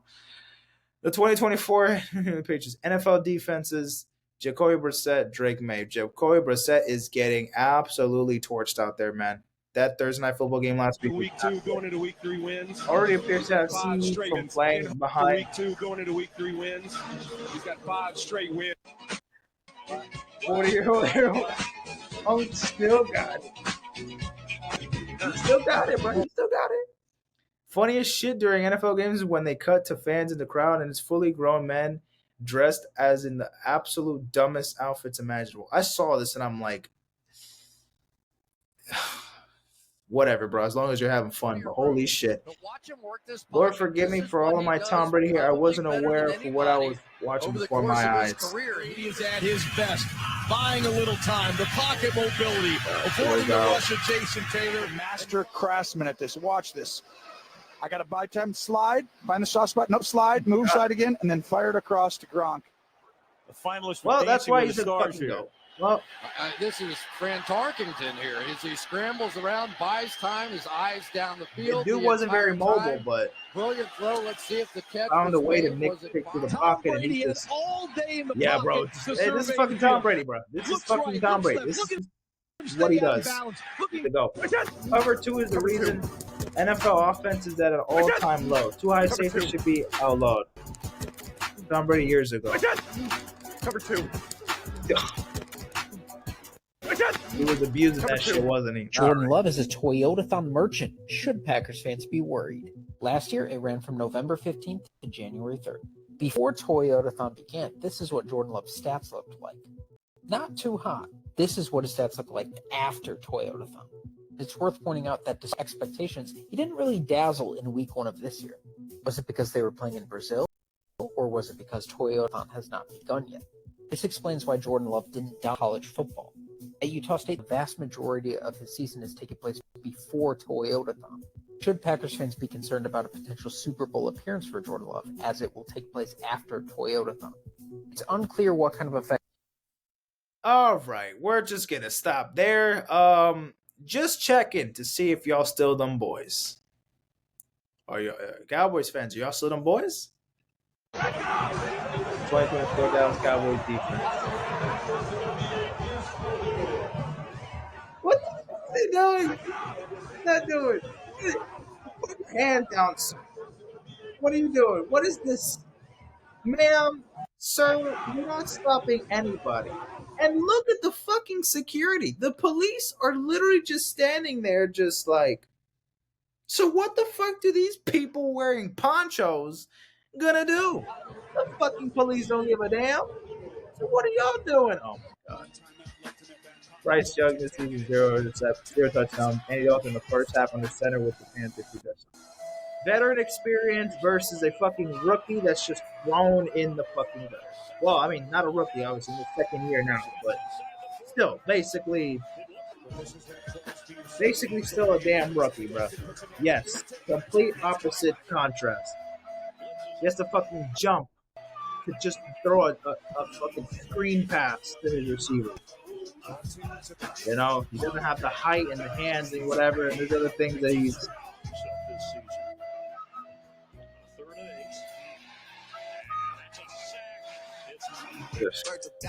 Damn. And then you have to worry about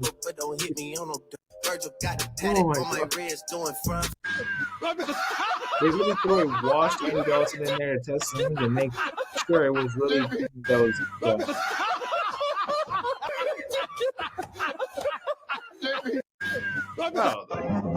Should I spend a weekend in Vegas? I'm living inside a moment, not taking pictures to save it. I mean, how could I forget? You look like fucking Brady out there, man. I can't relate to these haters. He looked like Tom Brady. That's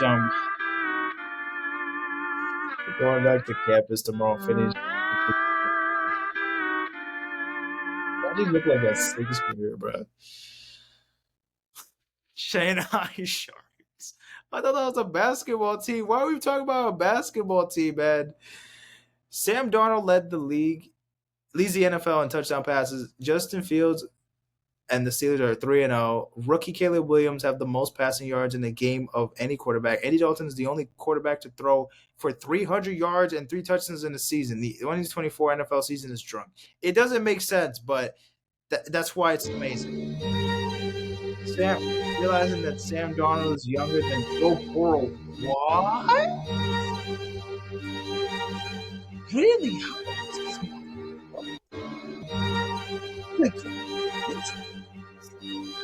Joe Burrow's 28? Oh, he's... Oh, Joe Burrow was 10?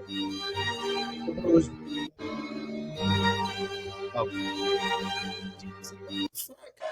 Watch what happens in the stuff. Yeah. Ladies and gentlemen, the Chicago Bears O-line. Yup. You got 4 motherfuckers just on the ground there. 5 guys trying to get. Oh my God. They're just trying to stop him. Hey, McQueen, you all right? Justin Fields to. Listen, don't you worry, pal. You had a good run. You had a good run. Enjoy your retirement. Storm takes back the lead. What? McQueen is fading. McQueen is fading. Fading fast. Mr. Fields to look over. No.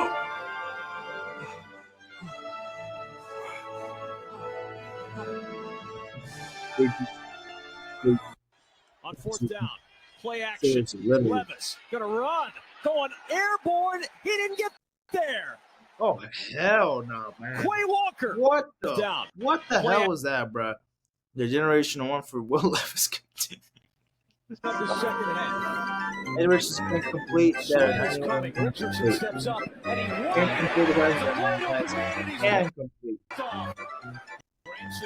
He makes the most impossible throws, but can't make the simple ones. That's crazy, bro. That was a terrible interception. Holy shit, I didn't even see that one.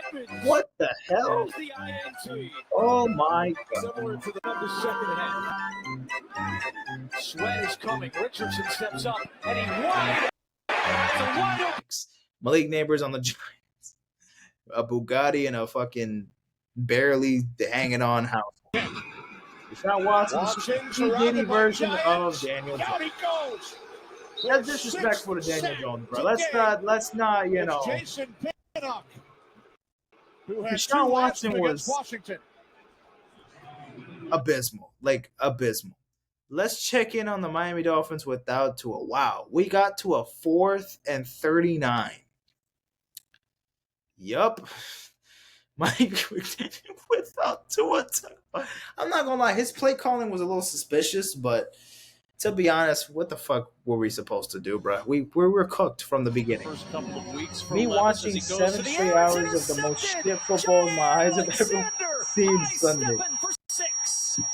Oh my god damn the fucking noise. Jesus. The Chiefs were not flagged for pass interference on this play. See, I already talked about this, but yeah, just had to bring it up there. The league MVP strikes again, the refs, of course. On Lorenzo Carter. These were all flagged for roughing the pass. At the end there. Week 3. Where you're going to get to contact, you're going to see him take him to the ground. It was 3rd That and was 6. not a roughing. That's serious, bro. And then drive. But to me, that's part of a normal tackle. To me, that really doesn't fall into the category of enough of a driving him into the ground. On Lorenzo That's Carter. bullshit. What the fuck? Here comes the money shot. Oh, yeah. Glaze me. I'm not gonna lie, yeah. Chris Paul do be sucking the living cum out of Mahomes' dick sometimes, bro. I swear. Stagger his feet a little bit. The second time this year, here's the presentation. Wow, I didn't even fucking know he missed a fucking field. Yeah, he didn't miss a field goal. I forgot he didn't miss a fucking field goal. Touchdown, Chiefs. But drives. here's a bugging to his wife. Third base, 91 yards, all of last season. Twice drives. Justin Tucker has only made 66% of his field goals since the moment. Wow, really? You can kind of watch this shit. Where she rides bent over my phone, you could be sitting in a playoffs. Well, the NFL is very inconsistent with their fucking, their shit. Crazy that the 49ers get an extra home game every season, bruh. Insane.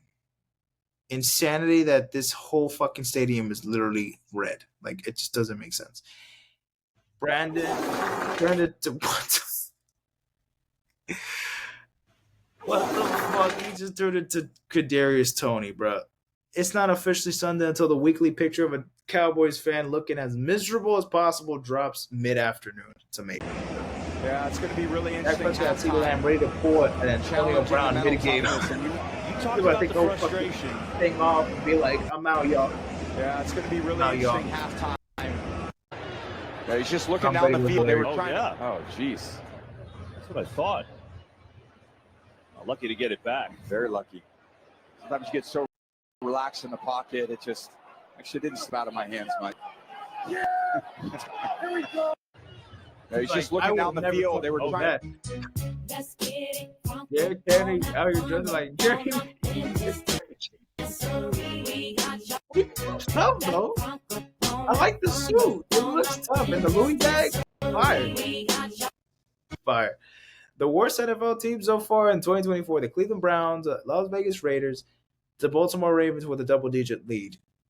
They almost fucking blew that game, but I mean, whatever. They still got the dub. And the Raiders come up empty to take it outside here in Las Vegas. Davante Adams, bro.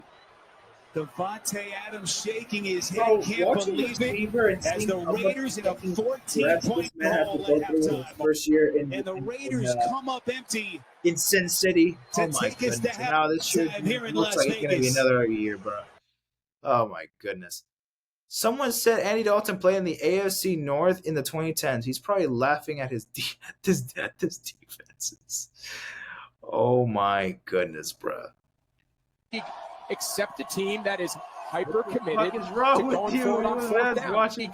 Accept a team that bro, is I'm not gonna lie. Yes, I forgot to mention going that forward on fourth recap. Yeah, bro. I feel like Nick Sirianni is going on Like he's really getting bold with these play calls. Like, bro, why are we going for fourth down bro? It's the first quarter. Why are we going for it on fourth down, bro? It's 4th and 1 or 4th and 2. We're in field goal range. What? Just take the 3 points, bro. We wouldn't have needed Saquon to fucking score those touchdowns, or at least one of those touchdowns in that fourth quarter to ice the game.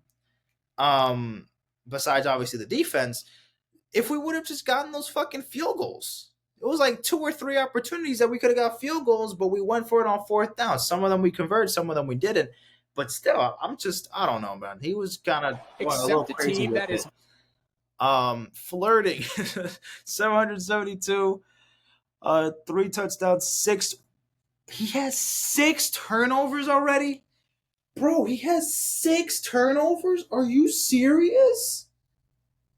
Oh my God. Harassment. 600 yards, 4 touchdowns, 2 turnovers. Yeah, I can't even lie. Daniel Jones has not been great, but I mean, even just looking at this, Jalen Hurts has not been great either. I mean, I can't even look. I could sit here and fucking glaze and, be the biggest Eagles fan I could possibly be, but the numbers don't lie. 6 turnovers is absolutely fucking terrible, man. And 3 games is crazy. Touchdowns, whatever, you'll flourish there. The yards, I mean, yeah, you got more options to fucking throw. You got more weapons. This motherfucker only got Malik Neighbors and who else? But damn, that's fucking tough. Time to guess which defensive pass interference wasn't called. Yep. Life comes at you fast. This was Sam Darnold talking to C.J. Stroud. And then this is the week prior, C.J. Stroud talking to Caleb Williams. Wow. Jones took a big hit from Greg Newsome. Leave it to the Browns run down the field and orchestrate an entire celebration for an interception that got called back and immediately proceed to let the Giants drive all the way down the field and let them score. Well, on 2nd and goal. Congratulations to the first artist that could have been, man. I told you I changed this broke dude's life. This fuck nigga ain't had nothing. This fuck broke. Oh, ass nigga was broke, man. Congratulations to the first. Your kicker maybe has a game winner the from only 50. team in the NFL who have not had a lead for a single second this season. Maybe. Can't believe I forgot. I totally forgot that is a real statistic, ladies and gentlemen. We have 1 win, but we have not led for a single second this season. Why? Because that win against the Jaguars in week 1, we won it on a game-winning field goal, and obviously that was when time expires. So by the time the field goal went in, it was at fucking 0 seconds. So yeah, the Miami Dolphins, they have not had a lead this season yet. 3 games. But we gotta win somehow. So whatever. Miami Dolphins scored 2 times when they were back to practice after seeing their offense in week 3. This is the Rudy movie? Oh my god. That's it. This is a devastating last-second loss for the 49ers Sunday at their home stadium. Again, it's insane. It's insane how this fucking team just gets full. This stadium gets filled with Niners fans every single fucking game they play against each other. Chicago Bears offensive line looks like when the bad guys got beat up by a Power Ranger. Still no Darius Slay at corner. Lofting into traffic and picked off.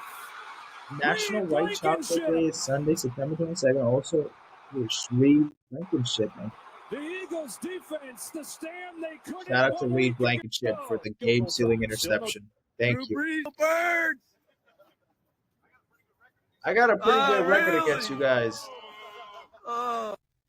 Drew Brees, go Bird. Yeah, bro. Can we not talk about Drew Brees cooking for so long? Steelers fans laughing at the Bears for giving up Justin Fields, not realizing it took Caleb Williams 3 games to equal the total of 300-yard pass game on his entire career. Wow. Fucking Jesus. Dylan Raiola has a brother that is now committed to Nebraska that just looks like Jackson Mahomes. This is now getting out of hand. Oh my God, please stop. Please stop with this bullshit, bro. You need to Dylan, you need to stop. You need to stop acting like fucking Patrick Mahomes. It's getting ridiculous. And then now your brother is out here looking like Jackson Mahomes.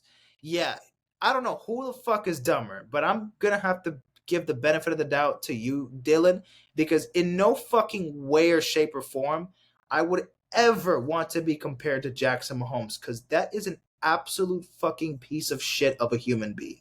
I'm sorry. I do not like Jackson Mahomes. I think he is by far one of the shittiest people that has never committed a crime. Honestly. Oh, I mean, shit. Well, sexual harassment. Well, I mean, he sexually harassed people, so he close enough. But whatever. I fucking hate Jackson Mahomes. Trevor Lawrence has to be the first down the middle. Intercepted. Overthrew the man and Damar Hamlin. You mentioned on the fucking thing. Whatever. Damar Hamlin got his first career interception in this game. His first career interception. Comes up with the takeaway. That's crazy. To someone who he died and then got his first career interception. That's crazy. A man died, came back to life, and intercepted a pass in the NFL all before we got GTA 6. Incredible. Trevor Lawrence, after week 8 of the dog shit since the midseason last year. Trevor Lawrence is literally just Daniel Jones with long blonde hair. The completion percentage is one less.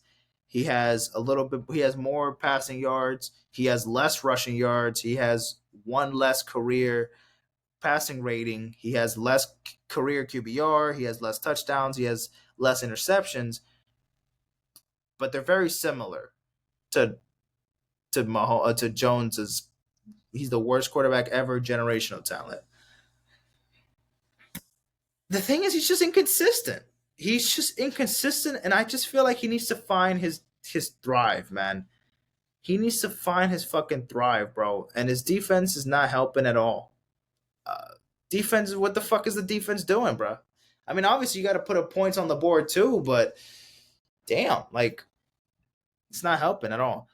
Clemson may have produced 3 of the most generational finessers at the quarterback position. Deshaun Watson, look, man, he was amazing, bro. I hate it, man. I hate to see that Deshaun Watson was just this absolute dog.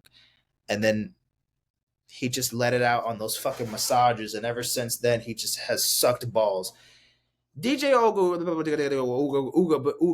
Booga, he's fucking dog shit. And then Trevor Lawrence, like, he still has something, but he's just inconsistent, bro. Andy Dalton should get to play next week for the Jaguars as sort as a bar rescue type thing for the teams with struggling top pick quarterbacks. All right, he's just gonna go on a mission now. Let's just stop. Doug Peterson became the first head coach in NFL history to be fired at halftime of a man. Stop it, bro. Stop it. Hanging on his job in Jacksonville. How the fuck did that toilet paper not fall? How did she know? What the fuck? Damn. That thing has some fucking stamina. What the hell? The Steelers are now 3-9 since this moment. Oh wait, the Jaguars are now 3-9 since this moment. The Steelers are 6-3. Trevor Lawrence was very respectful about coming here. The terrible Howell has done terrible things to them, didn't they? Fried catfish, yams, looking collard at greens, mac and cheese, cornbread. These are braised oxtail, and these are neck bone. Normally, that's what I do. Anytime I'm in Indy, I always come see my girl. Fried catfish. Just eating. Josh Allen without Stephon Diggs crying in his ear 24/7. You don't got the diva anymore. Who would make a better offense? A multi-time 4 of Josh's friends. Literally. They're looking really good without Stephon Diggs. Joe Burrow looking like if Ellen DeGeneres was in a boy band. Oh my goodness, bro. The Commanders-Bengals Monday Night Football game was the first game in 84 years with 0 turnovers and 0 punts. Yeah, I already mentioned that, but yeah, insane. Jaden Daniels putting up more touchdowns and incompletions in his third career game while on the road in primetime is wild. Wow. Bro had 3 touchdowns, and bro had 2 incompletions. That's insane. We've only got 10 guys on the field. In his third career game. This one is In primetime. On the road. Fucking goddamn. Tell me about Jaden Daniels in his first primetime game for Commanders fans. It was amazing. It was the greatest thing I've ever watched. Joe Burrow, after being asked how he got outplayed by a rookie quarterback, Drop it, I don't want to talk about in his play. Drop it, hell. I want to hear about this, homie. I said, forget about it, cuz. I said, forget about it, cuz. Getting the same script to start the season 3 years in a row. It's like, fucking again? Not again. Not again. Not again. Right. And then Joe Burrow, wait, what? Burrow and 3? What do you mean Burrow and 3? Burrow's in 3. Oh my God. You know it's better than Grandma wakes up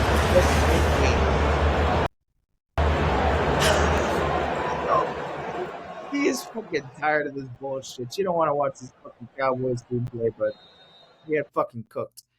Yeah, Mike McCarthy will be looking for another job come sometime November.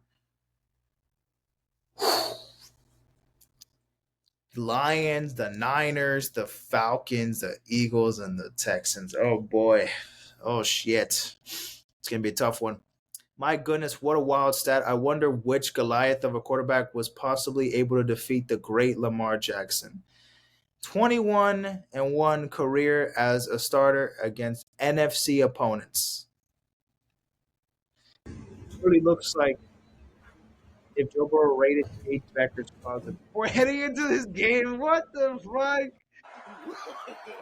Jaden Daniels leading up to facing him. They don't make him do a lot. They keep it really simple for him. Nice college offense. Bro, Cam Taylor great. You said Xavier Worthy is slow, or not slow, that he's fast and he can just run straight or whatever. He's not special. And now you said college offense, whatever. Bro. Fucking shit, bro. Bro's like Eli Apple. What are you talking about? Stop talking shit and getting cooked out there, man. Stop.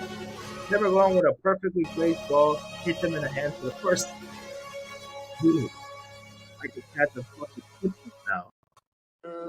Never forget when Jaden Daniels ASU broke into his trash just for him to win Heisman, draft the second overall, and break down the NFL. Yeah, I saw this, bro. While they're working 9 to 5 jobs. Nigga, shit out. He out of this bitch. Nigga suck anyways. That's terrible, bro. That's crazy. Andy Dalton has the chance to do the funniest thing ever. Oh yeah, they could probably beat the Bengals. Who knows? You need to settle down and mind your business. Trevor Lawrence, when he asked him why he hasn't won a game since Thanksgiving. Man. I said both of you. No, you said sir. Once again, it's ma'am. Once again, it's ma'am. I said both of you guys. Right beforehand, you fucking said sir. Sir? Motherfucker, take it outside. If you want to call me sir again, I will show you a fucking sir. I apologize. Motherfucker. I apologize now. I mean, he feels Travis Etienne, I think, over his left, and there's the spin.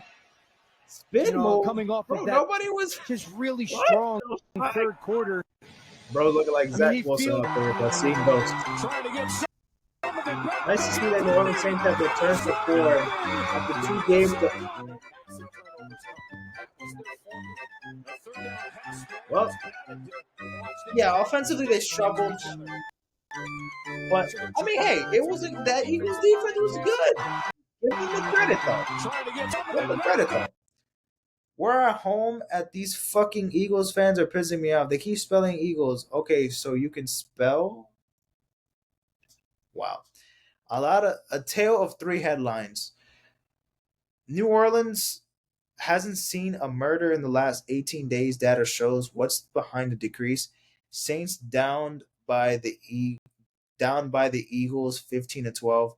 Man shot dead in the 7th Ward identified by New Orleans. Oh my God, bro. Wow. So you're telling me that the Saints losing that puts somebody that led to somebody passing away. That's crazy, bro. That can't even. That's insane. That's insane. Chargers safety Derwin James has reportedly been suspended for repeatedly breaking player safety rules. You'll never guess who the Chargers play next week. Wait, who do they play? Who they play next week? The Chargers.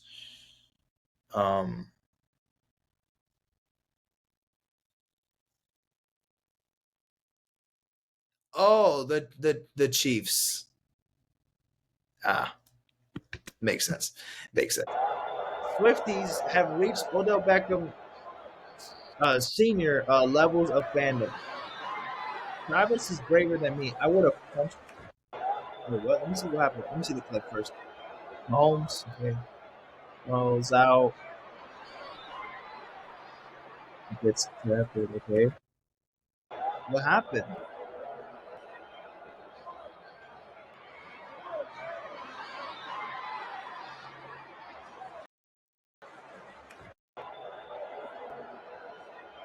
Travis is braver than me. I would have punched. What happened?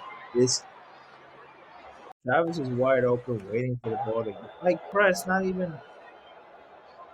I mean, yeah, he was open, but he was still in a tight position. That okay. I mean, still, I don't think that was the best. Still, though, can't beat the Hawk without Tua. Oh my fucking God. Enough with this Hawk Tua nonsense, bro. I've had enough of this bullshit.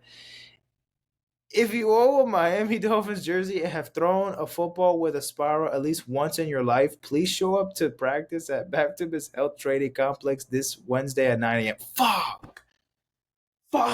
It was today or yesterday because it's already Thursday. It's midnight, 12:30. Oh my goodness, bro. Fuck, I missed it. Damn it. I single-handedly set black quarterbacks back by more than a decade today. Bryce Young can sit his ass on the bench where he belongs. There's a new sheriff in town, and his name is A. Dalton. Yeah, I'm a ginger fucking what? I have over 40,000 career yards, and I threw 3 touchdowns today. We beat the crap out of the Raiders, and the Carolina Panthers offense put up more points in the first half than we did in the previous 2 games combined under Bryce. It's obvious I'm the man for the job.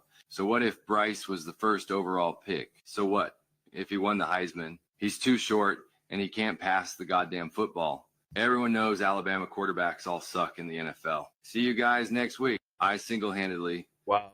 How dare you, Andy Dalton? How dare you say some fucking hateful shit to Bryce Young, man? How fucking he's so rude, man. He's so fucking disrespectful, bro. That's some bullshit, man. I don't like you, Andy Dalton. Anyways, those were the memes, ladies and gentlemen. All right, 2 hours and 37 minutes of fucking straight recording videos. Yeah, these fucking videos, they take a lot of fucking time. God damn, almost 3 hours. These are always the toughest ones because these are always, a bunch of fucking content, this and that. I think I should split some of this for the next episode, but that is it for today's episode, y'all. I mean, I could also do maybe a part 2 to memes. I'll probably do a part 2 of memes. I'll check out the Ghetto Gronk memes for next episode. And I'm going to be making my week 4 NFL picks, my week 5 college football predictions. That's Friday night. And then, that would be that. I don't think that maybe a couple other things I might add. And then hopefully Saturday, I'll get to record my music podcast that I've been wanting to record for a little while now, reviewing some albums, all music content. I also want to talk a little bit more in depth about a musician that has been under fucking heavy fire, and everybody's talking about him and all the crazy shit that he's done, and kind of want to talk a little bit more about that, but I got to do a little bit more research, see what it is a little bit more about, but worry about that on Saturday. Still got another episode to go through before that one. And then football over the weekend. So that will be that. See you guys in a bit. Take care and peace out, my friends.